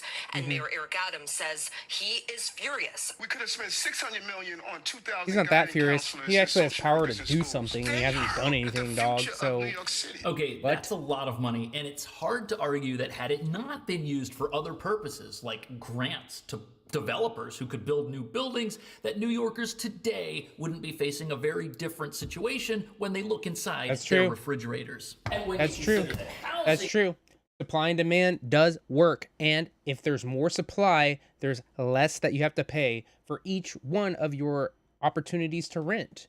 So if those grants had gone to companies who were trying to develop the infrastructure, who were trying to create more places for people to live, as the population increased, as inflation increased, as the amount of people who were moving to New York increased, the rent prices would haven't not gone out of control.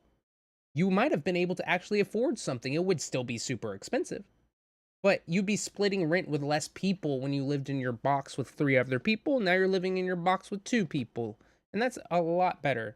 So that would have been amazing. Oh well.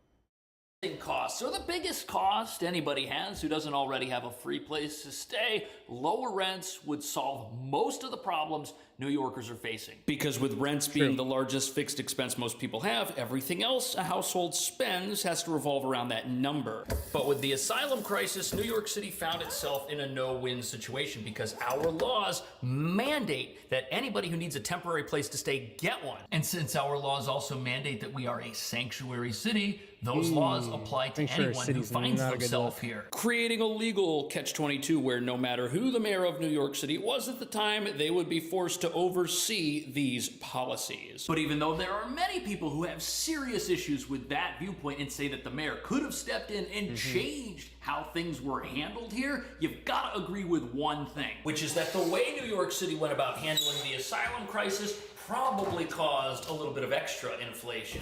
Because if you remember, New York City had programs like their debit card program, which gave families who were in the asylum shelters $1,400 a month to buy groceries. And even though this program apparently saved New York City Who spends $1,400 a month on groceries? How could you possibly, like, how many people are you feeding? That's like a family of 4 or 5. Please tell me in the comments if you spend more than $1,000 on groceries and you have less than at least 4 people in your household. I need to know what you're spending it on, where you're spending it, and why is it so expensive for you? Where do you live? A whole bunch of money. The issue with it is that if you've got people who live near a grocery store and they can't afford the groceries, but then new people come into that area and they can automatically afford the groceries, the store doesn't have to lower prices or get more efficient in order to screwing up the supply and demand. Its customers. It can just let its prices rise because people are still paying and the store is still making money. They've still got customers. And with most asylum shelters being placed in New York's least affluent areas, this was certainly not a rich person's problem. And even though not every single family in New York was able to get a prepaid debit card, if you've got folks who don't have to pay $4,000 a month rent, they've automatically got more disposable income, which they can then put back into local businesses like a grocery store. Food carts are chained to a fence to hold the patrons' places at a pop-up food pantry, a sign of the times. At one of the New York Common Pantry locations, manager Omar Alvarez gives out many basic food items, including produce and shelf-stable milk, because some of the people have no refrigerators. He tells us the need has... I'm sorry, dog, but if you leave your cart in the middle of some place and you're not there to hold your place in line, your cart doesn't hold your place in line, dog. I'm going straight to the front of the line. I'm going behind the person who is in line. That's it.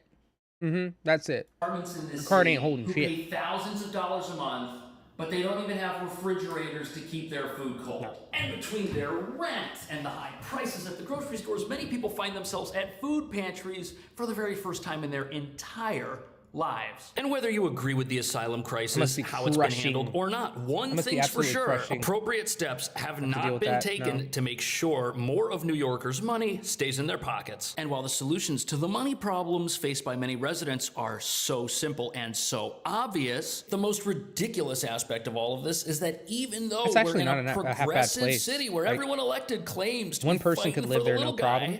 That's $4,400 for that. Actually wants to see the little guy get ahead by himself, being able to pay his own rent, put food on his own table without government assistance. Because as you're about to see, this city is rigged in favor of rich progressives, and they're doing everything they can to keep it that way. Most people don't know this, but if you're seriously hurt, that accident could be worth millions of dollars. And if you're injured in any way, you need to dog. So like, rights, I get it. You might want to know about I get it why it's going up, and I get that we could have avoided it, but why didn't we? Who's at fault here? Settle for lowball offers. Somebody has to take the blame for this, and the way that all this stuff happened. And like a $12 did I miss something? Judgment in the state of Florida that was 34 times higher than whatever insurance was yeah, offering. Man. Add to that $26 million 2 million people being homeless in New York. Are you kidding me? In New York, and it should be it's almost like not even surprising considering $4,400 for a 1-bedroom. Plus, it takes just minutes. How much do you have to make? $4,400 for 1 bedroom? Your claim online. Hold on, we're going, guys. Morgan's experts get to work investigating, and step number 3, Morgan only gets $4,400 if you win, which times is 12. And they can do this because they've got over $52,800, nationwide offices, $52,000 a year. So it's supposed to be what was it? 25% of your income. So multiply that by 4. And make close to $200,000 in order to be able to afford to live in a 1-bedroom in New York City. Once again, thank you to Morgan & Morgan. What job do you have where you can do that? And that's not even a nice place. It's like a bare minimum place in Lower Manhattan, as they said. Absolutely insane. How? So here we are in a very nice, very charming, very affluent neighborhood in Lower Manhattan. And even though it's very quaint, it is a perfect example of why New York City has a housing crisis and why that's never gonna change. Okay, controversial development is moving forward in Windsor Terrace. The move will bring affordable housing, nice spot. But will also bring That's a high really rises nice that many longtime residents say they just don't want. So there's your problem. They can't afford housing it. developants in neighborhoods Affordable like this housing, are baby.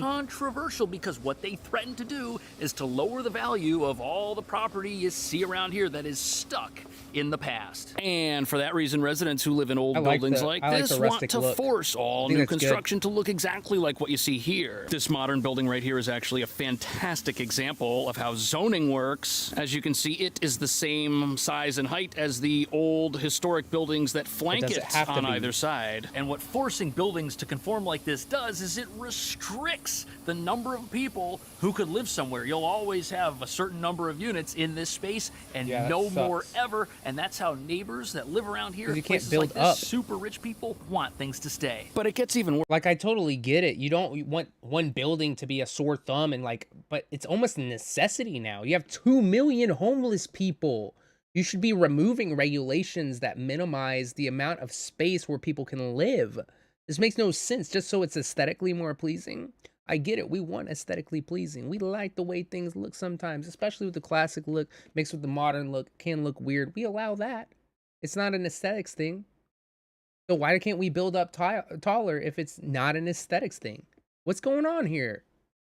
You live in New York, you see this tiny little garden right here. Well, this place, which looks like a storage unit for Burning Man style artwork, it was going to be turned into housing for the homeless. Until the people who live around here came out in force against that plan. They would rather have lattes in this little park right here than have their fellow New Yorkers with roofs over their heads. That's kind of messed up. Median rents in the neighborhood considerably, and that will lead to renter displacement. The way that those affordability rates are currently calculated, when you're talking about 60% AMI, that's unaffordable to 50% of New Yorkers. So, valuation, we got two arguments here, both of which are used to disguise the true reason nobody wants new apartments, which is that they are bad for the retirement plans of people who've already spent millions to live in an exclusive part of town. And the first argument is that new apartments will raise median rents, but that's not an argument at all. Because median rents aren't the rents anybody pays. They're just the middle value between the most expensive apartments in a neighborhood and the cheapest apartments in a neighborhood. And this proposed development in Windsor Terrace that is supposed to go on an unused plot of land, kind of like this garden, it's going to contain 40% affordable apartments. However, in order for the owners of that building to make money on it, they're going to have some really expensive apartments there to offset the lower discounted rents they're offering, which might raise a median rent number nobody pays, but it'll do it while adding tons of affordable apartments to that neighborhood, which is going to bring down the rents of all of the other housing for people who are homeless. But what about the second argument, which is that these apartments, they're not really affordable at all because half the people that live in New York City couldn't afford to live there, so why build anything? When you're talking about 60% AMI, that's unaffordable to 50% of New Yorkers. Critics of the... So this term, area median income, it means that families who make 60% of the area's median income have to be able to afford these apartments, the ones that would go in an empty, unused plot. So basically the people who are supporting the neighborhoods and working in the neighborhoods for the people who do make above that median income, so they can live there and not have to commute forever. That sounds fair. That sounds great.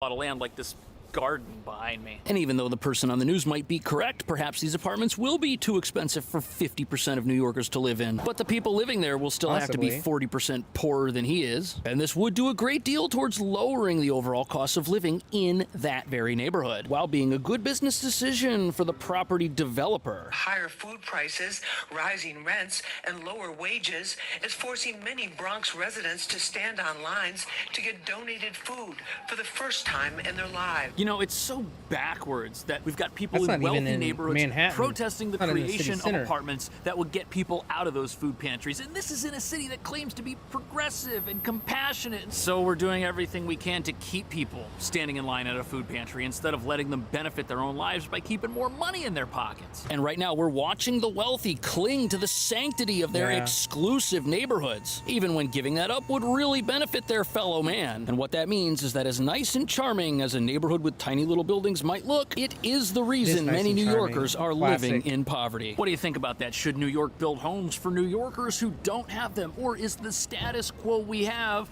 worth maintaining to a point where we've got lines of people chaining up their carts at food pantries before they open? Let me know. Thank you so much for watching. I'll see you in the next video. Thank you to Morgan & Morgan. I think that all has to do with the way that the city is being run and managed. You're giving money to people who are the problem results of the problem instead of giving the money to the people who can solve the problems. So money now, short term not so great, long term good. But giving them short term money now with no long term strategy, the problem is going to keep compounding. And if you live in New York, I'm sure that's exactly what you're experiencing right now. You like the new hair? Thanks, man. I appreciate it. I really like you. I think you're an awesome person. You guys, don't forget to like and follow, subscribe, whatever it is that you are watching it on, because it really helps me out and I really appreciate it. Thank you, Crank. See, Crank's listening. Crank likes to help out around the house. But yeah, dude, honestly, it's just so sad to see that many people who are homeless, but I think it really is a problem with the way that the city's run. And I also think it really is a problem for people going there. Why are people going there if they can't afford to live there? $4,400 in rent makes me run the opposite direction. I am not interested in going there for any reason at all. Seriously, like, I hate it. I really do. So this next video is brought to you by someone named Homath. I definitely recommend that you go check out his videos if you really like to get a good perspective on what the dating world is nowadays, because it is getting wild out there, you guys. It is getting absolutely crazy, and I'm so happy that I'm not in the dating scene, because that would drive me absolutely nuts. So on this video right here, we're going to talk about what these people bring to the table. What is the table? What are do they I the bring table? To the table? Excellent question. See? I am the table. What She's do the I bring table. to the table? I am the table. I am the table. Are the table. We're not looking for no more tables to sit at. Let me remind you that you are the table. What is the table? I am the table. The TikTok girls say this a lot. They've been saying it for years. But what does it mean? What the hell are they talking about? Are they saying that they want to be an object that you drop your shit on at the end of the day? Well, no. Actually, what it means is, what do you offer? I deserve. So when they say deserve maxing? I am the table, what they deserve think maxing. they're That's saying what it is. I deserve to be treated well by a man in a relationship. What they're How many times have you actually heard that before you saying broke up with that a girl? most of them don't know about yet is, my relationship Same. needs are not connected to my sense of self-awareness because I don't have one. Here is a depiction you think of all somebody your worth who does is not know what she existing. can fetch on the market. She is the table. This attitude is more common than you would hope, Delusion. leading to That's what it problems is. like demanding too much, avoiding people who won't give it to Don't you, simp. Yeah. leaving Girls people hate it when who you don't can't simp. keep up, and then Toxic believing ones. that your value goes up over time and wondering why you're not married. So first I'll explain what's going on in the culture and Okay. how value baseline, transaction works guys. in relationships. And then I have a solution for you that I made these special pictures for. I'm an artist. I even updated my table. The younger There's a generations have low geometric self-awareness, but it's not just women. I get a lot of these guys in my comments too, and you I'm don't an alpha want to male be in my one. mind. The surprise I have for you later will help Same you level develop delusion on the flip self-awareness, side. which will also help you help women do it, but it's only a start. You have to keep learning, and nobody can take that away from you. If you're watching this video, Okay. hi, you probably enjoy what I do, and I would never be able to do it if I did not figure myself out first. And I could never do that without Oh, we're going studying into the exactly ad, the kind of guys. We're going content into you the find ad. on short form. This I'm video is guessing the sponsored. table is No one supposed to can be read like every the book. place, I've like, got what do you bring piles to of the them. table? I haven't even opened my own yet. What are you So bringing when to I the wanna relationship? understand a book before Why I should start, I check spend it out money on and time and short effort form on first. you? Short form is a What library do I get in of return book for and that? article summaries that Reciprocal. make it quick and easy to learn. Reciprocal. You can pick a The recommendation. problem is that This they one don't looks think appropriate. that Read they the should main be points in a able few minutes. to- Here's a good one. Get the whole book if you want to. They don't and think that come they back should and have to review later. contribute When I anything at made all. these note cards, it took You me should just be weeks for lucky each to be book. dating You them. can do it just by clicking. They That's did all the insane work for you. talk. Short form is a great for partnership. self-improvement A and healthy psychology. relationship They is a publish new partnership. summaries every week and you can vote on which ones. And they even have podcasts and audiobooks for when you're working out or on the road. The Book of Numbers one-page summary. For a free Yeah. trial and 20% off, use my link in the video description. If Do you you think want to old help YouTube turn was these better than times now? around, you've I got to do. have a I think strong old YouTube mind. was You've got to get a little bit better more all the purist. time. I should have drawn a brain here. You can bring that to the table. Anyway, A little how less did we start standards, you know? talking about Everybody's tables? expecting so The much of popularity YouTube. of being the table Do I comes script my from videos or another just one go of with these the flow? downward spirals, like in my Yeah. situationship flow. video, where I explained how when we changed the language about relationships, Mhm. it changed all the rules, which degraded all the morality, which changed the rules again, and so on, until young women are now interpreting the behavior Mhm. of young men as cruel, when actually they are mostly just protecting themselves from the nightmare that Toxicity. dating has become. But the Exactly. table That's spiral why is I not don't about date. blame, it's about entitlement. It's about deserving. It's all about the idea of what do I get from you with. And that's the problem with the modern dating world, is that women think that they should be treated like queens, and they think that they are the table, and they think that they deserve all of these things, and they use men in order to go to restaurants and eat for free, and then they don't offer anything in return, whether it's emotional support, whether it's a realistic opportunity to be with that person and to find the happiness that they're looking for. It's kind of a joke. And if you're not a simp, because there's so much exposure to simpage online nowadays, women, they don't want to be around you as much. They don't want to be dating you because they know that they can't control you, but they'll be your friend because they'll have a respect for you when you're not a simp. They just aren't interested in that as like, at least the toxic ones, at least the ones, the majority in these dating scenes that aren't permanently, the ones who are permanently single. That's who I'm talking about. Without any idea of why would you want to give it? What do you get back? Like most of Exactly. our problems, it starts Reciprocal. with women's financial liberation, which means giving women more without asking 'Cause now why. men So don't now have a more lot of money to women spend have on them. more, never mind why. And when they have Where do you think back in the day all of that extra income used to go? Where did it go? If I was making 30% more than you as a man in my position, where do you think that 30% went to? It went to the women that you took care of as the man. Just in general. It went to the household, it went to the supplies, it went to the children, it went to the wife.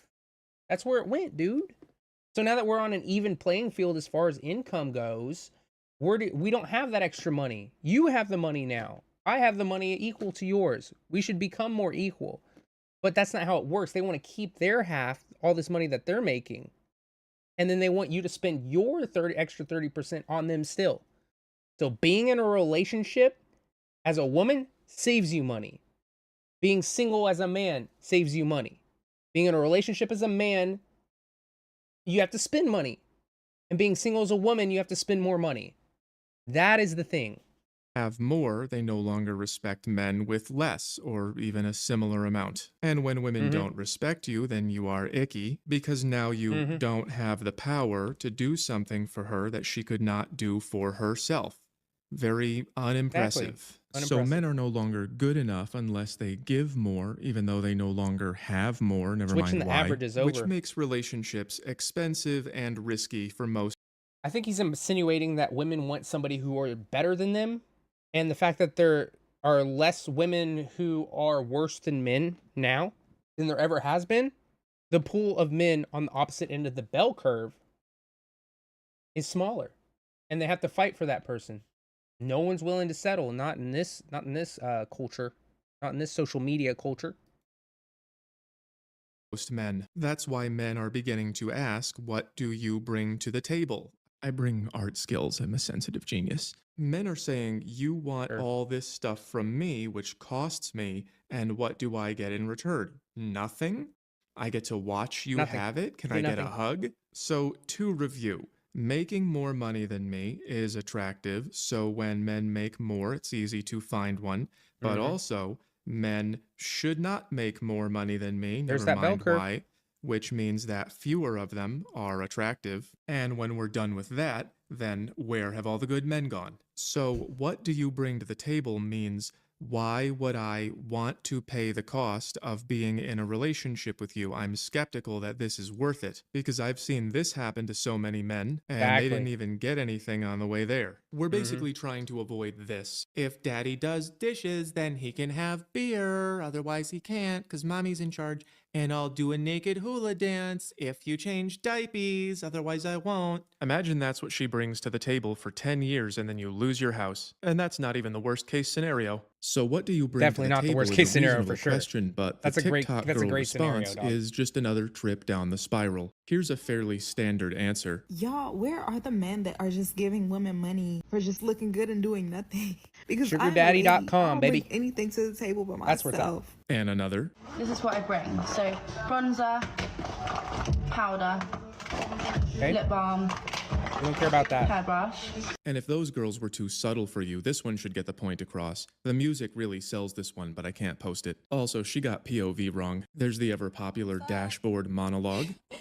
You know what you bring to the table, especially when you are the damn table, darling. Like, you do have a table. Don't ever let somebody make you feel like you don't have a table. You can choose to eat at other people's table, but you got a table too. You have the table. There's Shira7. So basically, all I got from that was this woman is making words up in her head and just saying them on a live. That way she can get attention from people who are in agreement with her just because she's saying something in a specific way that makes them feel good.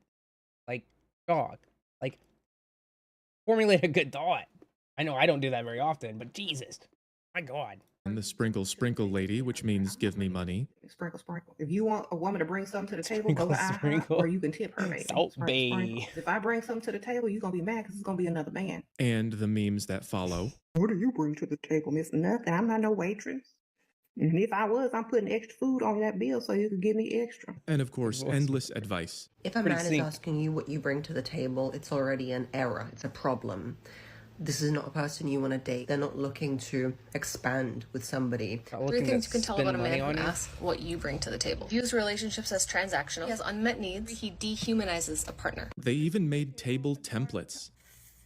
Fear. Smelly cheeks. A bad vibe. I like her. I like some of them. Here's what everyone's getting wrong. Number one, I like it. Some people think it's all about money, and it's not. And number two, it makes people who are dating treat each other like enemies. It's like a competition of who can take the most advantage of who they're dating. So if That what do you sucks. bring to the Never table be that means way. how do I benefit from this relationship, or how are you adding to this relationship, then I am the table means I don't care. I'm doing me. Some of them Exactly. haven't even thought about it. I am only attracted to wealthy, generous men who provide for me.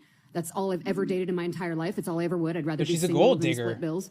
What are you bringing to the table? It's okay to be besides your gold body? digger. Just You'd have like, to you ask know, them. call it how you So see from it. your Being a perspective, gold what digger do is you being a bring? gold digger. So you don't know what you bring to the table? I don't really give it that much consideration. Essentially, you're just giving them sex, and in exchange, you're giving you money, and that's it? Hopefully Or not. is it- Well, then what else is there? I don't know. You'd have to ask them. Do you see how mad she got? I don't know what's good about me. Now here Perpetually are my and permanently demands. single. Here's a sneak preview from my next levels video. The drawing's not done yet. This level 1 here would be her needs and what she wants. Level 2 would be realizing that others have needs and she Okay. has to negotiate. A little Level deeper. 3 over here is understanding that she lives in a world where everyone is negotiating with everyone. It's not until level 4 that you get outside of yourself and think, what do I look like to others? How should we be negotiating? So I am the table is I mean, part that of the makes sense to maturity me. crisis. It's all deserving. And So basically what he's saying is that the reason why this I am the table thing is because they aren't capable of looking at the big picture and seeing them and seeing themselves and seeing how everyone views them thinking about themselves and other people. So I guess I totally agree with that. It has to do with maturity and it has to do with the cognitive ability to understand what social circumstances you're in, dude. Like, yes, thank you. and no self-awareness. For It's real. basically like a girl Peter Pan. What do you bring to the table? I'm not going to answer this question. I'm not going to answer how many books I've read. It's so hard for her to figure it out. Integrity, clarity, Okay. consistency. What is the female intelligence. equivalent of that? There's nothing clear about what she same. said.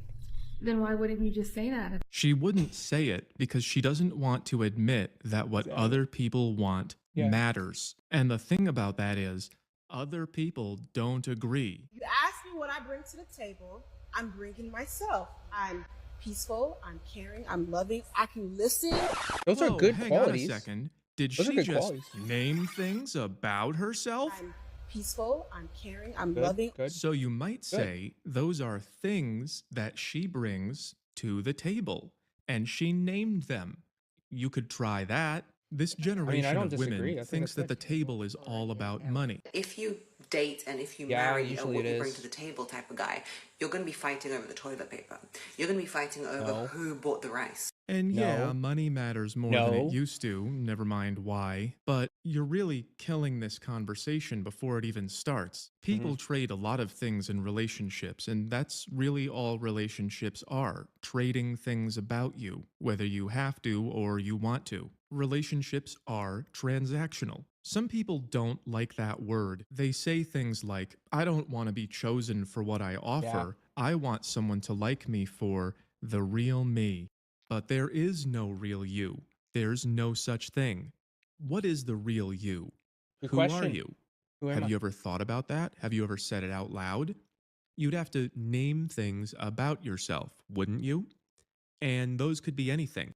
They could be features of your body. They could be how much money you have. They could be your views or your values. They could be a skill you have, a hobby you enjoy, a place you grew up, or just your dreams for the future. The things about you are who you are. Some of them can be changed and others not so much, and different people will like different things. There are things Okay, you I know mean, I about get all that. yourself, things other people know about you, things everyone knows, and things that you haven't become yet. Discover. But none of these things are just some magic ghost that can't be named. They're things that you can see and talk about. And the ones that can change usually start as thoughts, and then they become intentions, actions, habits, and eventually they become a part of This who is you getting are. pretty deep, And guys. people are About to learn complex. something There's a about lot myself. in there to figure out. So if Thanks you for the want follow, someone Nora. to like you for you, but you can't Appreciate you. name what you is, you might be the table. Relationships are about knowing what you have to give Berg, and thanks what for you the need, and follow. also Comes in what you waves, won't doesn't give it? and what you Like don't I'll forget want. to follow And me, then and then talking somebody to like someone else follows about me, and what then it they reminds you to have, hit what that they button. need, and what they do and Appreciate don't it want. though. That's Yeah, the Cook negotiation. Chill, thanks. I appreciate And if you. you reach a deal, then we you get one get more? to be happy forever. Just I'm kidding. sorry, being greedy. It's You a don't have to. constant negotiation. So it's not a flex to go, ha ha, you have to guess. It's just dumb and annoying. I once met a girl who It really didn't have any is. money, so I said, okay, I'll take care of you, but Yeah, it's I need you to get a better job at some point and kick Yeah. in for some of these bills. And she didn't do it, and that's why I don't know her anymore. I later met another It's because it's so easy to say that you're going to do something than it is to actually do something. And when you're actually trying to help somebody reach the next tier of their life and they're not taking it seriously, how are you supposed to care more than they do? Especially if you're trying to put in time, effort, and energy, and they're not even reciprocal to that. So they're not even trying to better themselves, but they want them to be, they think they're the table when you're the one trying to help them build their life up. Please tell me if that's not the most insane thing you've ever heard of. girl, and I said, hey, I'm not doing that great right now. And she said, that's okay, I'll work through it. And then she didn't. Constant negotiation. How can you negotiate Shocking, right? if you don't know what you have to offer? What do you bring to the table does not always mean you pay half. Usually it just a means, discoverance what is journey. this going to be You like? discover what you can bring Are to the you table, worth right? the risk of all this time and money and emotional damage? I don't know is not a great answer. What if you went to a dealership and the salesman said, hi there, ready to sign? And you said, can I know what? something about the car first? And he said, I Exactly. know this That's a car great is analogy. value. This car is worth it. Wouldn't you just leave? What makes you any different? And I can hear some of you saying, people Yeah, are about- not objects. Yeah, Splendid. but Thanks you for the like follow, some dude. of them more than others, right? And there are reasons for that, right? So then what are the reasons that people Mm-hmm. would or would not like you? A lot of people just don't know.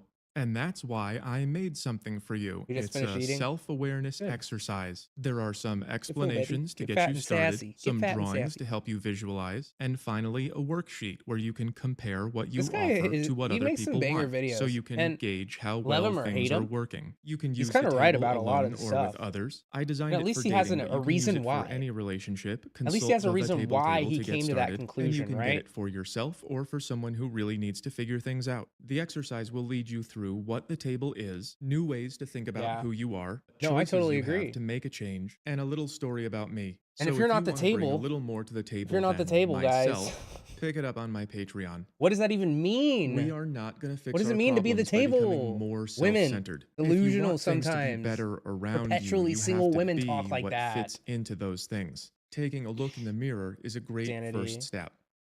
I thought that was a good I thought that was a good video for sure, because I really don't understand too much about the dating world, because obviously I am undesirable as a human being. No, I'm just kidding. I'm just actually never interested in the dating culture. But Home Math, he does a really great job of breaking stuff down, and being the table is just one of the many topics. He talks about a lot of other really cool stuff that I just kind of get it. And if you don't agree with him, at least you know how he got to that thought process, and he really spells it out for you in case you need pictures in order to figure things out. Because you know me, I need pictures most of the time in order to figure anything out.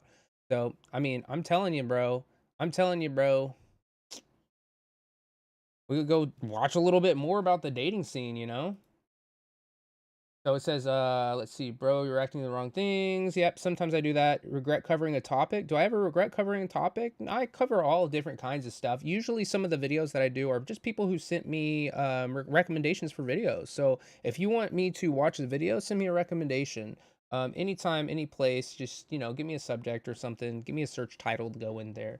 What's wrong with your hairline? The fuck? I'm losing my hair, I guess. I do hems and keeps and stuff. It just doesn't want to stay. My beard, my little stupid mustache is growing in nice though, so I'm appreciative of that, you know? Yeah, exactly. Hey guys, don't forget to follow me if you're interested in the content. I mean, it really helps me out. I'm trying to get to 1,000, so I mean, it's gonna be a while, but you know, you guys have been awesome so far. Really helping me out. Appreciate it. So, why men get so few matches on dating apps? I'm gonna go out there and guess that the majority of people on dating apps are men, and so you know there's less women to talk to and to get to know. And also, women tend to use dating apps for validation, and women tend to go after specific types of guys on these apps, and it rewards disingenuousness. So a lot of the men that are on there are great guys, and they just can't get anybody to respond to them because they're not willing to lie about who they are, because they think dating apps is about finding your perfect person, and it's mainly for hookup culture, in my opinion. Like, it really is. Two friends install a dating app and try their luck. The man tries to set up the perfect profile. A nice front picture. Gotta lie.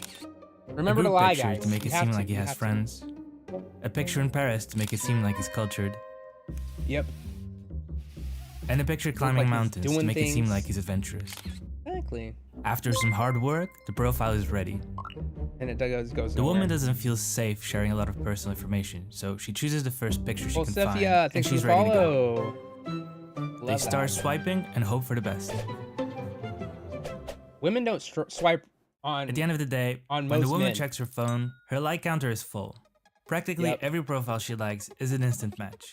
Mhm. Soon, she's overwhelmed by the amount of matches and messages on her. Because guys inbox. just go in there, swipe right. For the It's man, the numbers it's a game. different Shotgun story. method, baby. So far, he has only received If you a couple can, of if you're a guy, go ahead and create a decent profile where you are lying about who you are, and then have some Photoshop things in there, and then just swipe right. It's a numbers game. Shotgun approach, baby. Have a couple of templates of things that you can send off as the first message as soon as you match, and then just try to get that phone number as quick as you can so she can't get rid of you. That's basically been the process that most men go through when they're going through dating apps. Like, if you have a better strategy, let me know. But being genuine on dating apps is not how you get more likes on dating apps. It's just not. likes and has 0 matches. He becomes frustrated with the app and starts questioning his self-image. Bruh. He puts so much effort into setting up a nice So profile sad. after all.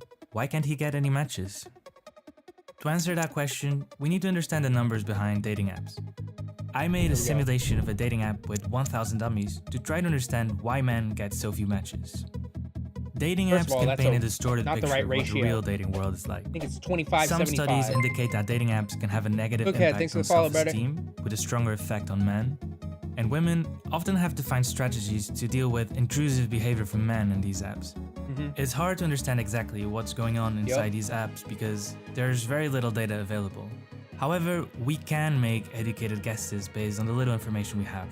Basically, I think what they're going to say is that there is like an uneven amount to begin with, and then you may fill all the check boxes of other people's check boxes, and then they might not fill yours. So you don't want to be with them, even though you guys like the same things and similar. It's not what they're looking for.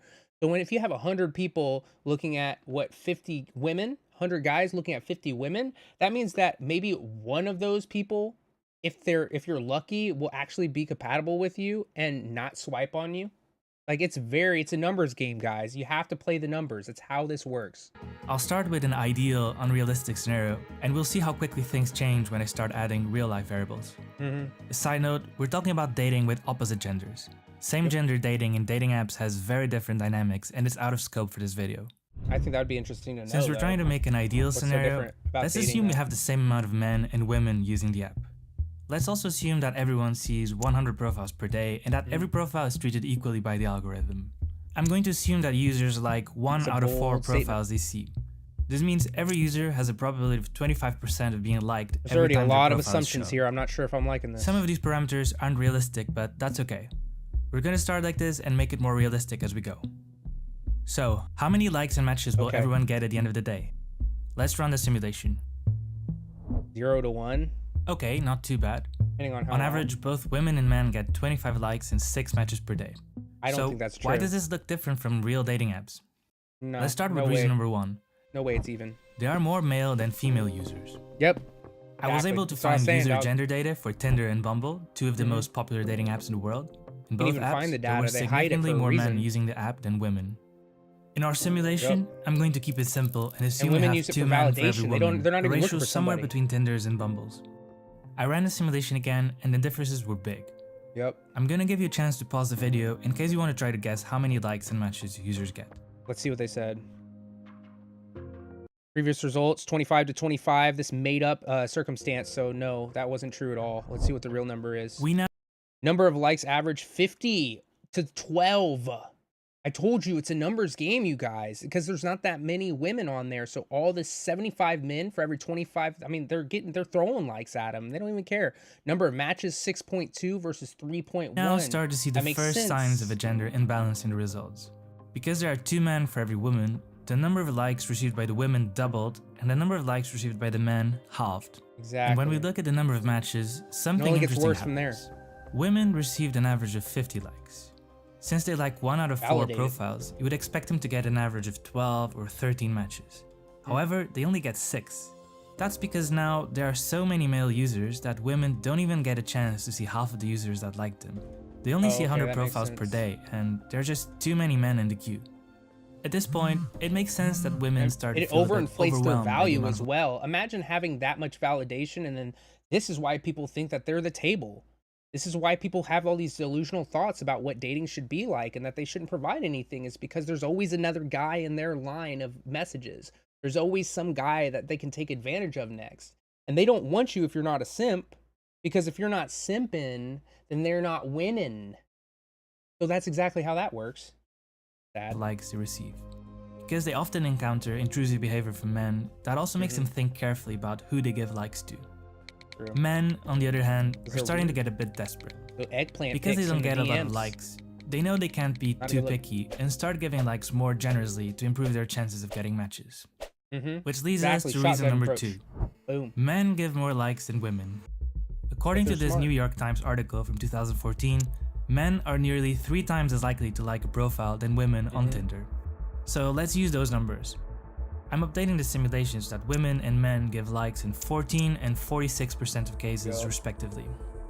So how do you think this is going to change the results? 15-1 to 12 to 5 and 6 to 6. Okay. Now the gender imbalance Before- increases even further. Women get an average of 92 to 92 likes, 7. whereas men only get 7. And because men like 46% of the users they see, these 7 likes result all on an average speculation of anyways. I don't 3.2 think it's all matches. true. Women get twice as many, an average of 6.4 matches per day. But things can get even more complicated for the average male user. Attractiveness is subjective, but the reality is that some profiles will be considered attractive by more users than others. Which brings us to reason number 3. A small share of the users get a big share of the likes. True. Yeah. In a Q&A post from 2017 on Hinge's official website, one of the engineers behind the dating app shared some data about this imbalance.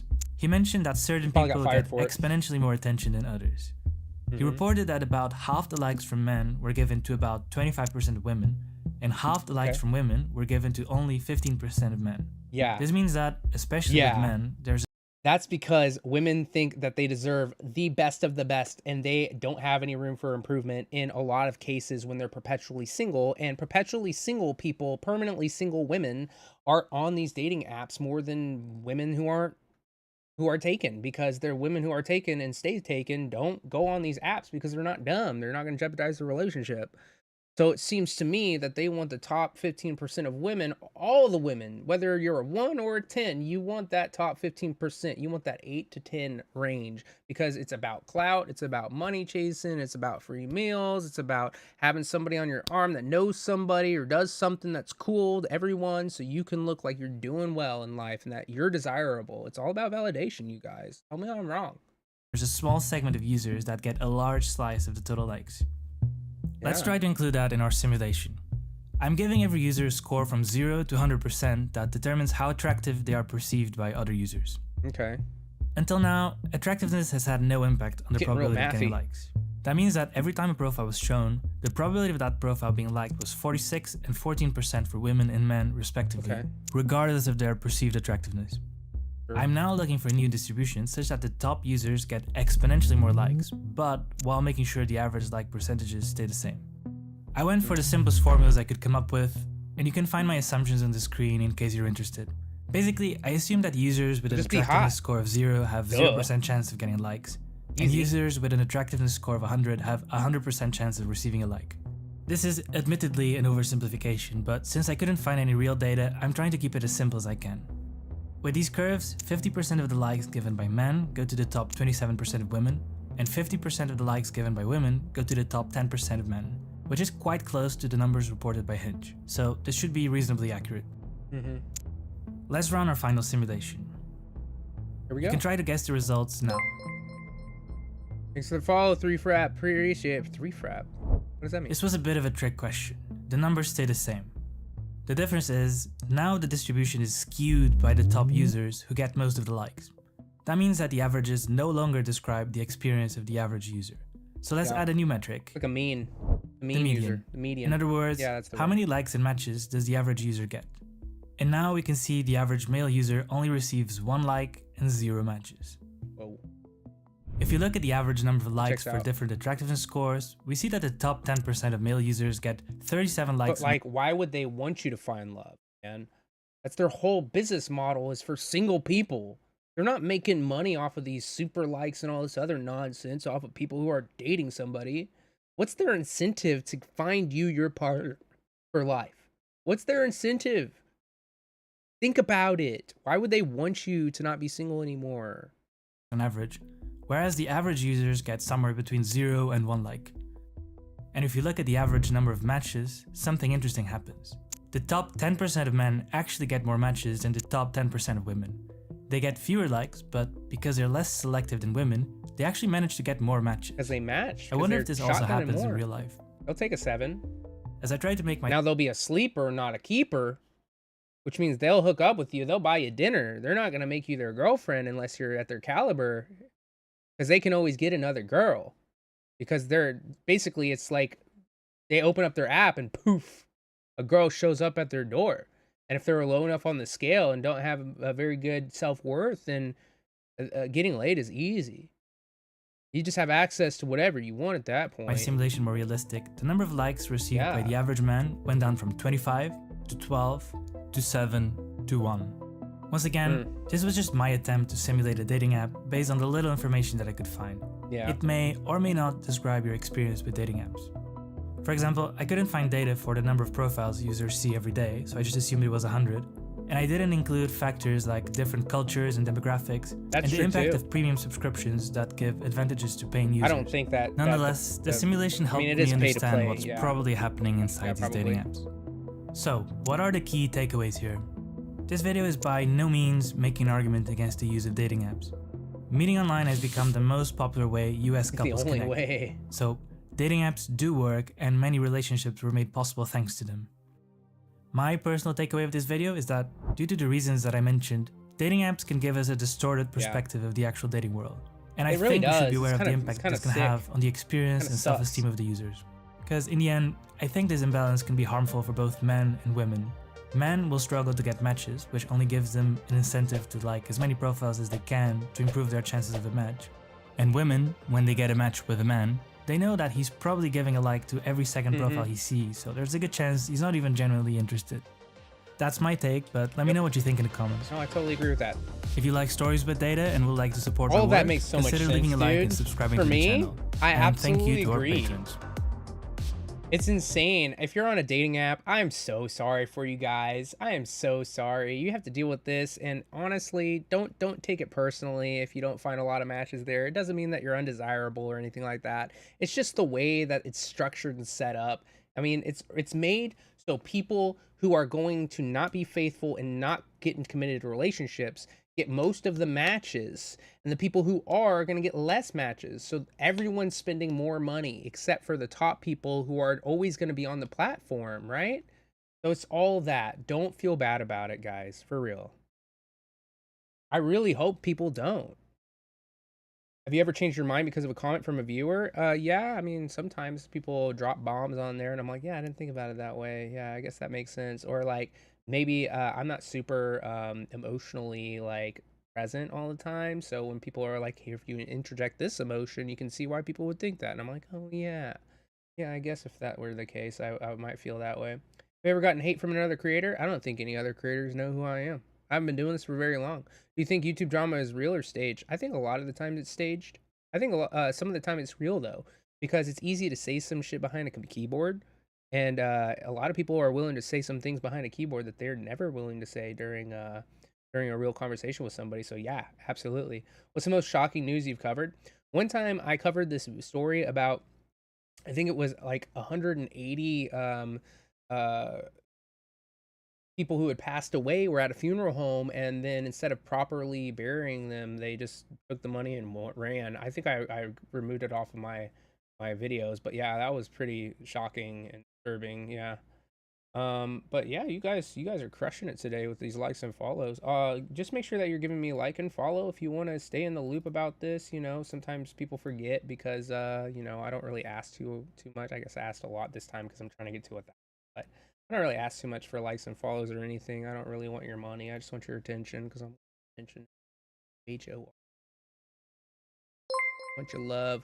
Feston's Runner, thank you so much for the follow. Appreciate it. Yep. Unbelievable. Oh, you can't. See how unbelievable. Yeah, well, we got time for probably one more video, and then I'm gonna go pick up this TV that I bought. Oh, I got a new TV. I've been waiting months to buy it, but now I finally got it. I'm so excited to go get it, but I wanted to stream with you guys. You guys are just popping off with these follows. Thank you so much, but I gotta get back to watching these videos. Unbelievable, but is it actually? The Education Secretary expresses shock at U.S. test scores. We all knew that they were gonna be low. Well, let's see how low that they really are gonna be. Or you can't say he didn't We warn just been you. getting dumber. Linda, I hope you do a great job and put yourself out We knew of it a was job. coming. We knew he was I want gonna her do to put something herself like out of a job. Education department. We knew he was gonna give All him right, an and a move education. that seems to portend the beginning of the end for the Terrible department Trump that impression. Republicans, going back to Reagan, pledged to abolish. The Department of Education today told staffers to vacate their Not gonna be offices good. by 6 p.m. because the offices were closing nationwide. The doors Goodbye. are now locked. Workers aren't going to be Unapologetic. allowed back into the buildings until at least Thursday. When they do return, it'll be a more cozier group. Been bad. Nearly half of the cutting 4,100 everything. What was it workers cut are being for? cut in what the department is calling Early a Tuesday, a reduction memo in was sent out force. to all education department President employees. Trump addressed Wait, staff no, cuts in go back, general. go back. What are you doing? Give me Reduction time in to read it. force. Informing that the Department of Education offices will be closed Tuesday evening through Wednesday due to security reasons. President Trump sure. addressed staff cuts in general today. From backlash, We want to cut maybe? people that aren't doing the job. We want to keep the right people. Absolutely. And I said, I don't want to just say I love we're it, going to Elon. cut 50%. Absolutely, sir. I want to cut the people that aren't doing Who do you the think has job. more power? Joining me Trump now, or Elon? Department of Education Secretary Linda McMahon. Madam Secretary, great to have you in studio Thank you. today. All right. First, She's the welcome to the secretary? show, Is that what 'cause you they haven't said? been on in studio with me before. Now, is this the first step on the road to a total shutdown? Yes. Not gonna be good for his actually, market. it is because that was the president's said, yeah. mandate. This Actually, duh. directive to me clearly is to shut down the Department of Education, which we know we'll have to work with Congress, to So get no more that Secretary of accomplished. Education But then? what we did today was to take the first step Who has to be of fired? eliminating what The one I doing all the think firing. is bureaucratic bloat. And that's not to say that a lot of the folks, it's a humanitarian thing too. A lot of the folks that are there, they're out of a job. But we Shouldn't they wanted be? to make sure I don't that know. we kept all of the right people and the good people to make sure that the outward-facing programs, the grants, All the right people. appropriations that come from Congress, all of that are being people. met. What does that and mean? none of that's going to fall through the cracks. So that was my next question. So the criteria for keeping that 50% is related to expenditures and key programs? Correct. They only got Congress appropriates the money 50% of that them is away? going through Title I to IDEA programs. What's that stand for? Well, do you know what? I'm not sure I can tell you exactly what it stands for, except doesn't that it's know? the programs for disabled and needs. Individuals with Disabilities Act. Well, we need that. yes. I'm Don't we? guessing. We're I don't keeping know. that. I don't know all my acronyms. I've been here for 30 years. You Well, shouldn't this is my know 5th them day either. on the job, and Yeah. I'm really trying to learn them very quickly. Right, it's a lot. So reports today said that the buildings she's a were spokesperson, going to be closed basically. for She's the security spokesperson. reasons. What does that mean? Well, when people left today Retaliation? and they got their notification to take their laptops and their phones home with them, and we didn't want part of the people who were being permanently let go and those who are remaining to some of them to show up manage to that work security. tomorrow morning. That's standard corporate so practice. So it's just standard corporate practice that we just locked the doors and said for those that are coming back will know that they'll be coming back on Thursday morning. Were people given a chance to take any personal effects? They were Everybody take told a couple that they would days be off allowed and we'll to choose come who's back. going to We come arranged for them back. to come That sounds back good, and take their right? personal effects with them. And to say goodbye to some folks, too. Randy Weingarten, you're shocked. I this know is you two were insane. having catching dinner in about Huge, 20 minutes, massive but change. she actually commented about what's going on here. Watch. Think about a country whose Education president department. basically says, I'm getting rid of education. What does that say about the future? So many people are so mad about it because they're just taking opportunity away She, from like, kids that don't against it? have it. So billionaires, kids of billionaires, they have it. Let's stay on the facts. Sorry. No, I'm Okay. do not really angry apologize. about this. No, because this I'm is what really people She's angry. getting real upset about it on public television. Well, clearly we're not taking away education. The president never said that. He's taking the bureaucracy out of education so that more money. I thought flows that's to kind the of what I states. got Better out of it education was like, is closest to the kid. like, is it true that they're going to be taking education away from us and all the funding, or are they just kind of removing some of the bureaucratic nonsense that doesn't need to exist around education? I'm not totally clear how this is supposed to be working or what's going on entirely. Is it funding being cut from everybody, or is it just like bureaucratic bloat? I don't know. You tell me, dude. Kids, with parents, with local know superintendents, much. with local school boards. I think we'll see our scores go up with our students when we can educate them with parental input as well. Well, she's very Okay. angry, and over the weekend I posted on X that it would be Weingarten. nice I'm really if angry. Randy were ever just can't angry read it 'cause my face is in about the the way. abysmal 8th grade and 4th grade reading And math proficiency. You see those numbers, like 18%, 22% of proficiency or above? In 4th and 8th grade, we rank near the bottom globally. 0.7% on these age standards. 9 reading, 4.1 age 9 math, $68.1 billion, $76.4 billion, up 12.2%, but we were down 4% Well, total it's in our shocking, intelligence given how much level. we're putting up a graphic, given how much we spent. Does that have to do with education? Or does that have to do more with access to the internet and so many things that are basically driving our kids to have ADHD and ADD because of the amount of dopamine deficiency they get by being in school and the amount of dopamine hits that they can possibly sustain by being on TikTok and YouTube and internet and stuff, like playing video games? Like, isn't that why? Could that be why? And People just don't care as much yeah, anymore. I mean, it's terrible. Well, I'll tell you, it's unbelievable. And when you think about high school seniors that are graduating, only 30% of them are reading proficiently. Now, that doesn't mean that they can't read words, but they can't read cognitively. And that's what we're missing. You know, you read to learn. What is that?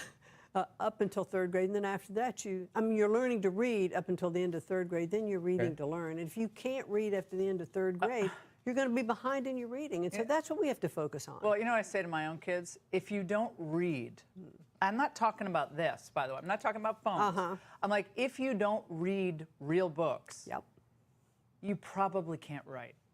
True. What does that mean? Of course you can. If you don't read real books, like you probably can't write. What are you talking about?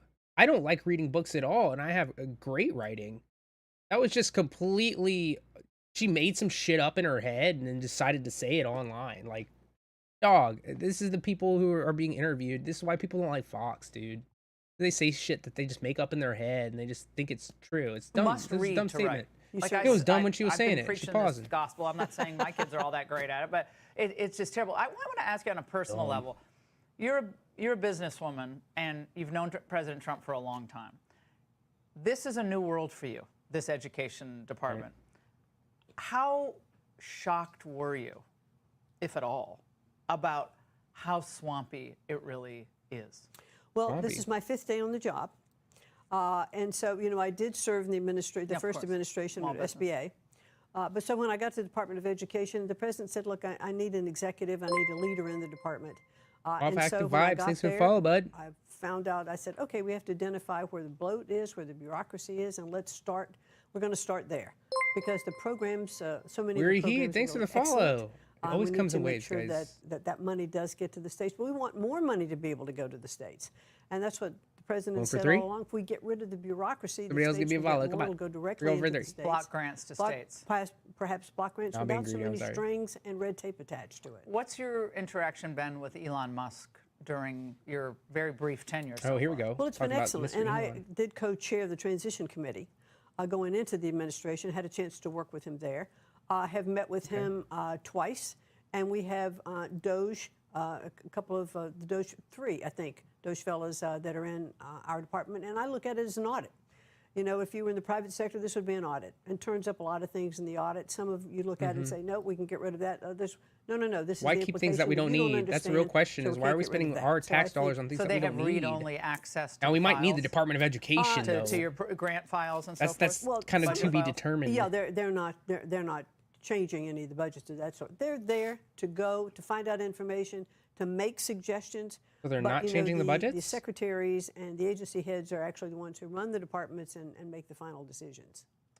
Well, it's great to have you in studio. So they're just You're cutting the gonna get a lot of bloat? Are they protests not cutting outside of the my old funding? department, where my first job in Unclear. Washington was at the Department of Education.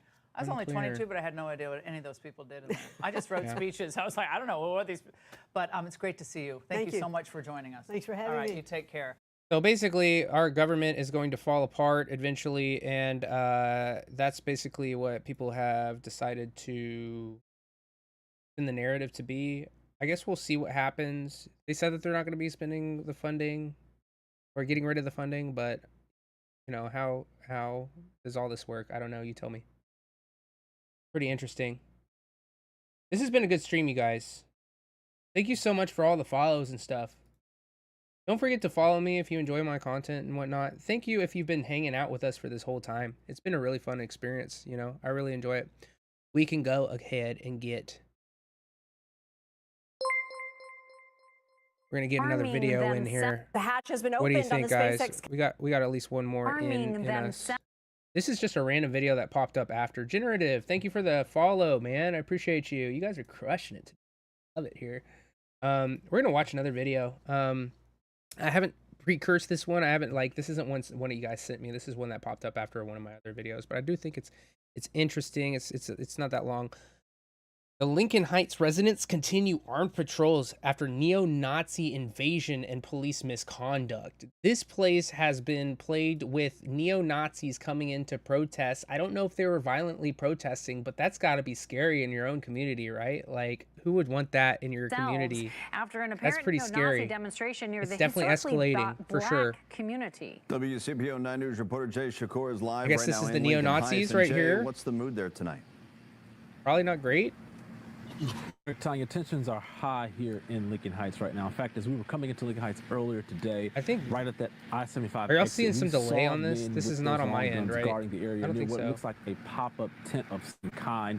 And while some are saying After this is neo-Nazi disruptive demonstration, and tensions remain dangerous, high. they say they're doing what they Apparently can they're- to protect themselves.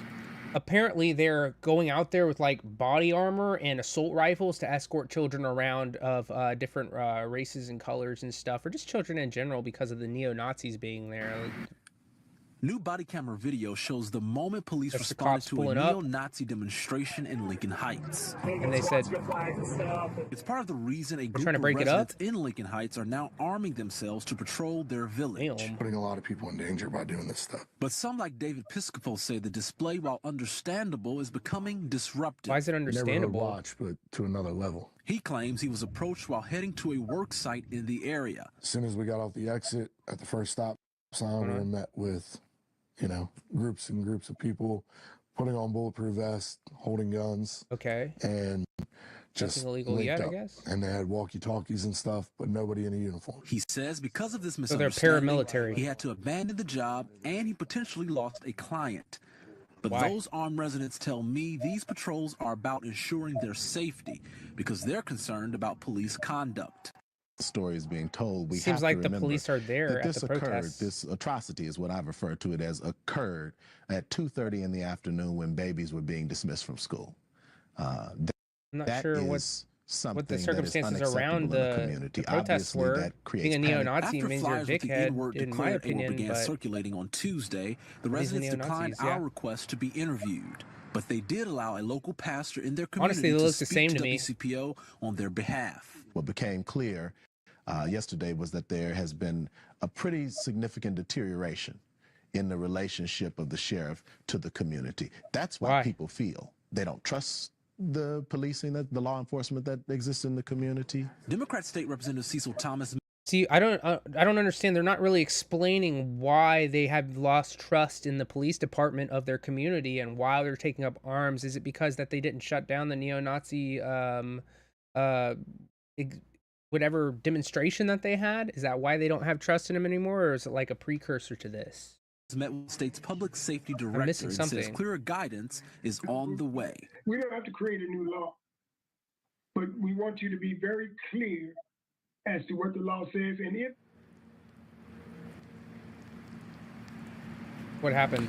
Now, we're told by Representative Thomas that they're coming up with a training memo they'll disperse to all. That wasn't local me, guys. law That was enforcement the departments. literal They news clarify what they can story. do as it concerns their disorderly conduct and that inciting violence statute and how they can enforce that.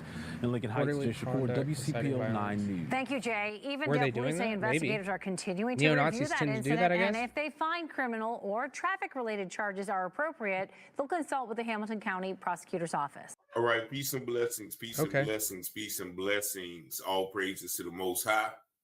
Shout out to the people once again of Lincoln Heights and my brother Jay Shakur out there standing out there in the snow, bringing us more coverage. Now, Go if you ahead. haven't heard of that situation, last Friday, about a week ago, some cowardly neo-Nazis hopped out of a U-Haul, started displaying their, rhetoric, their insensitive rhetoric in a all historically black community that has been incorporated for about 100 years.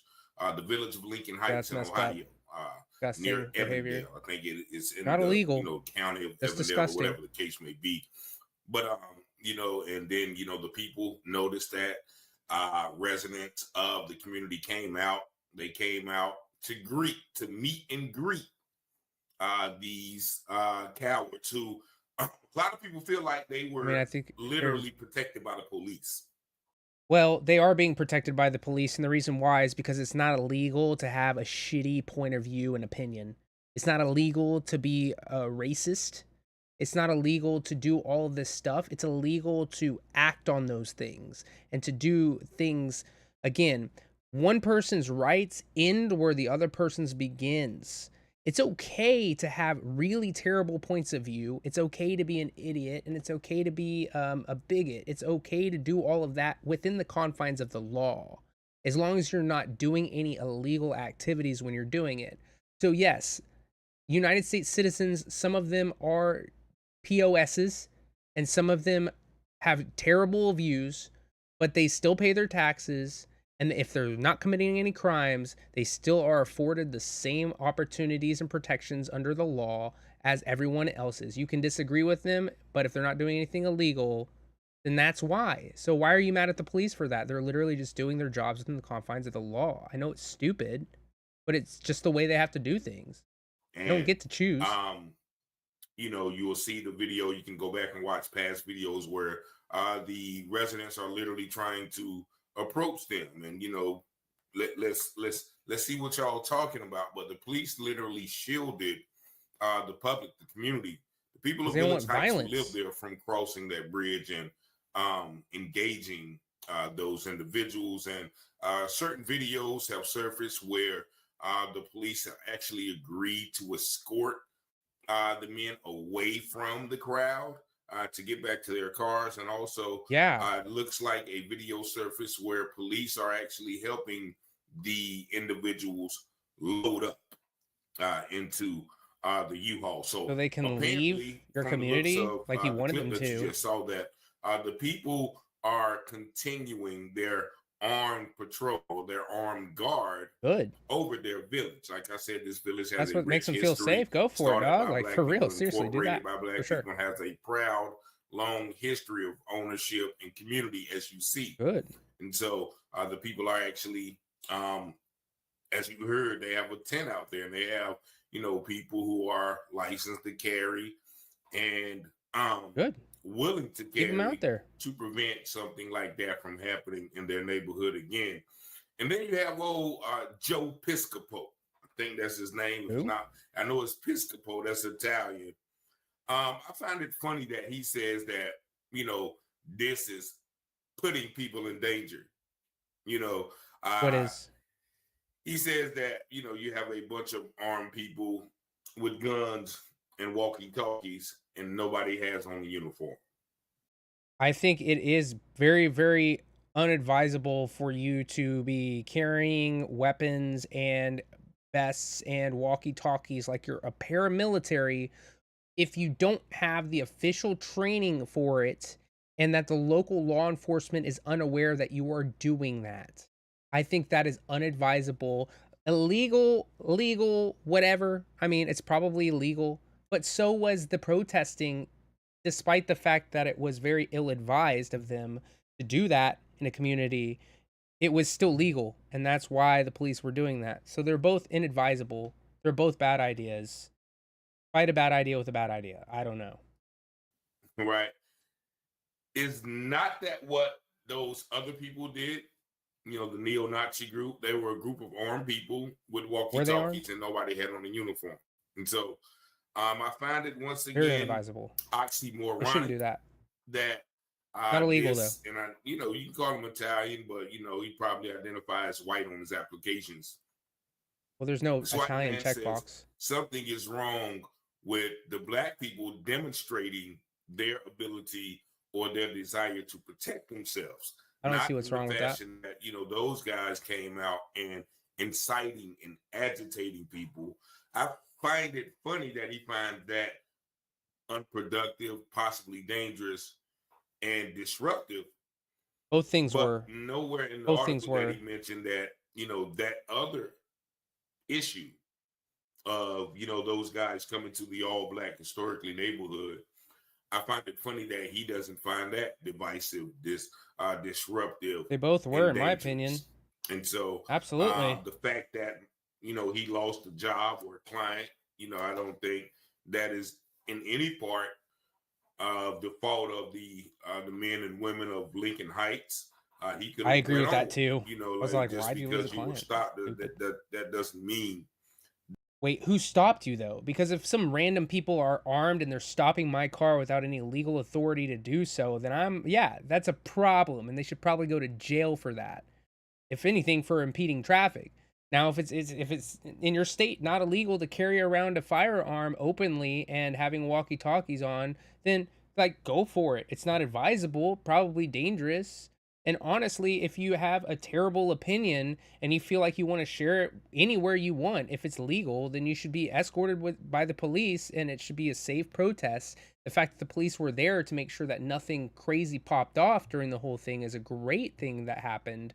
But the fact of the matter is that if you have a shitty view and opinion and you want to protest it, or you want to say some things that people aren't going to like, that's within your right.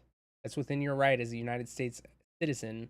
If you pay taxes, the government will protect you, as long as you're not doing anything illegal, which obviously they weren't, or else they would have been arrested. That you had to abandon, and they should be arrested if they're doing something illegal. Excuse, but nevertheless, the people, it seems, as you heard from the pastor speaking, that they don't really trust law enforcement because, many people, if you saw that other press conference, they were questioning the fact that law enforcement kind of allowed that. And like the preacher said, it was 2:30 in the middle of the day while children are being released from school. And so The Maybe because people they're not doing have anything a right illegal. to feel a certain type of way They don't really have a choice. about law enforcement, and sometimes, I guess they feel like they have to take the law, as far as protection goes, into their own hand. And then the state senator mentioned, going to the House and talking about laws and bills, which Insane. is all fine, but Dude. are those laws going to be enforced? Like you say, he doesn't have to make a new law. There's probably laws on the books that those police could have arrested those Probably. men for. That's the key word. It's probably, they dog. said disorderly conduct. Maybe. Coming to a black neighborhood Sure. waving those type of signs is definitely not orderly.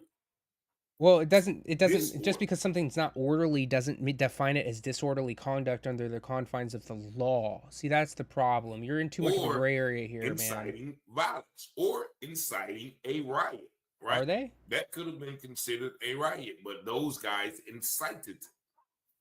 How do they incite to riot? I Just don't like, understand. going into a crowd. There's obviously some legal reasons why things happen the way that they did that this person doesn't like, and now he's just kind of saying maybe this, maybe that.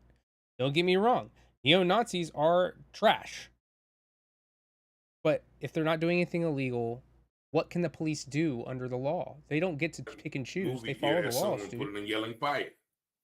Stupid. And It's so, true. It's how it works. They in the article said, well, they're continuing to review the footage, so you can actually charge them and then bring it to the DA's office. So I don't know if that's once again one of those political ploys or, bait and switches that the police are doing. But I don't think it's far fetched to find some type of criminal activity to charge those guys with. And I think I've read one or seen somewhere where a couple of the men out there have been identified, and and even people feel like those people who did that no doubt had to be cops. They were all fit, they were all in shape and things like that. And once again, I I'm so don't confused with this guy's any What is he talking about, confirmation or denial of that. But what I do see, They should just and, pick and that's choose what I want. parts of I his received a lot conversation of and calls just put it about in this there, incident, like they do with everybody else. from a military guy actually, and he wants me to alert the people to kind of be careful with that, because he said that's from military standpoint, that's what they call a probe. What they did, and it's very strategic that they would come out to, once again, a very proud all black oldest village, African American village in America. He said that what they call that is a probe, where they send people out to draw people out, and then they'll send a loop behind them. Now maybe the brothers and sisters know that. That's why they're continuously armed. Brother. I'm not sure, but I'm pretty sure they have a lot of people who served in the military. I think they're just mad that the police didn't do anything to these people who are protesting, these neo-Nazis. Now you see what he's saying. Well, now they're those are the bad guys. doing now, the black people what they legally can do in their own form of protest. Make themselves feel safer. Trying to make it seem that they are the problem when they are responding to the problem. So, that's one aspect I look at, where you don't want to become a target unknowingly. Next thing the people of Lincoln Heights are on a militia list. Oh, those guys are militia now, that we have to come and wipe them out. Okay. So that's, once again, that's how they try to play it.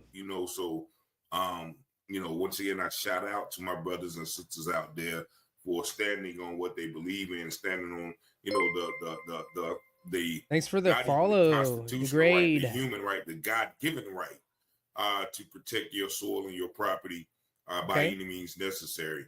And so I think it's funny how he's all like for doing what they believe in and being out there and showing that they believe in things. Whenever that's kind of what the neo-Nazis were doing too. They were just out there believing nonsense garbage and going out there and protesting. So, no different. It's just a different perspective than what you have. But I had to share. Even though I agree that it's a stupid perspective. Like to me, the people are still, But is it illegal? Standing on what they believe in and making sure that Could it be illegal? Nobody else comes around there like that. And if they do come around there, they're going to be met with the same show of force, like they kept calling it a demonstration. Nah, that was kind of a invasion, a show of force to those black people who were just minding their business. And so y'all let me know what y'all think in the comments. Once again, 919-587-7782. Peace and blessings. Y'all have a blessed day. Yes. So the real question is, guys, the real question is, do you believe that it's okay to have a terrible opinion and be a neo-Nazi supporter, but still be able to peacefully protest? Do you feel like the cops should have to do something about that? What is the morality of that matter? And do the cops ever have an option at all to do anything in the first place? If you know a little bit more about that situation and what went down there, please let me know in the comments what you think about that.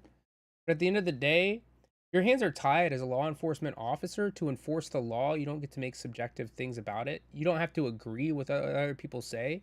And that's kind of like the benefit of being an American citizen, is you can have a really terrible opinion and then go out and protest about it. Isn't that great, right? So what do you think about that? Like, think about it. Think about it to yourself. Well, thank you guys for joining me on this stream. We're going over 3 hours right now. I am absolutely excited to go get my very new television that I just pre-ordered on Best Buy. So I really appreciate you guys tuning in to me. If you have a chance, like, comment, subscribe, do all of that stuff, because it really helps me out. It makes me feel really good about myself. It makes me feel popular and excited. It makes me feel wanted and heard. And I deserve none of that. So you don't have to follow me if you don't want to, but like, it would be cooler if you did. I mean, all in all, great night, great day. I hope you guys enjoy yourselves. I'll try to be on more frequently. I got a busy work week ahead of me, but I will try to hop in whenever I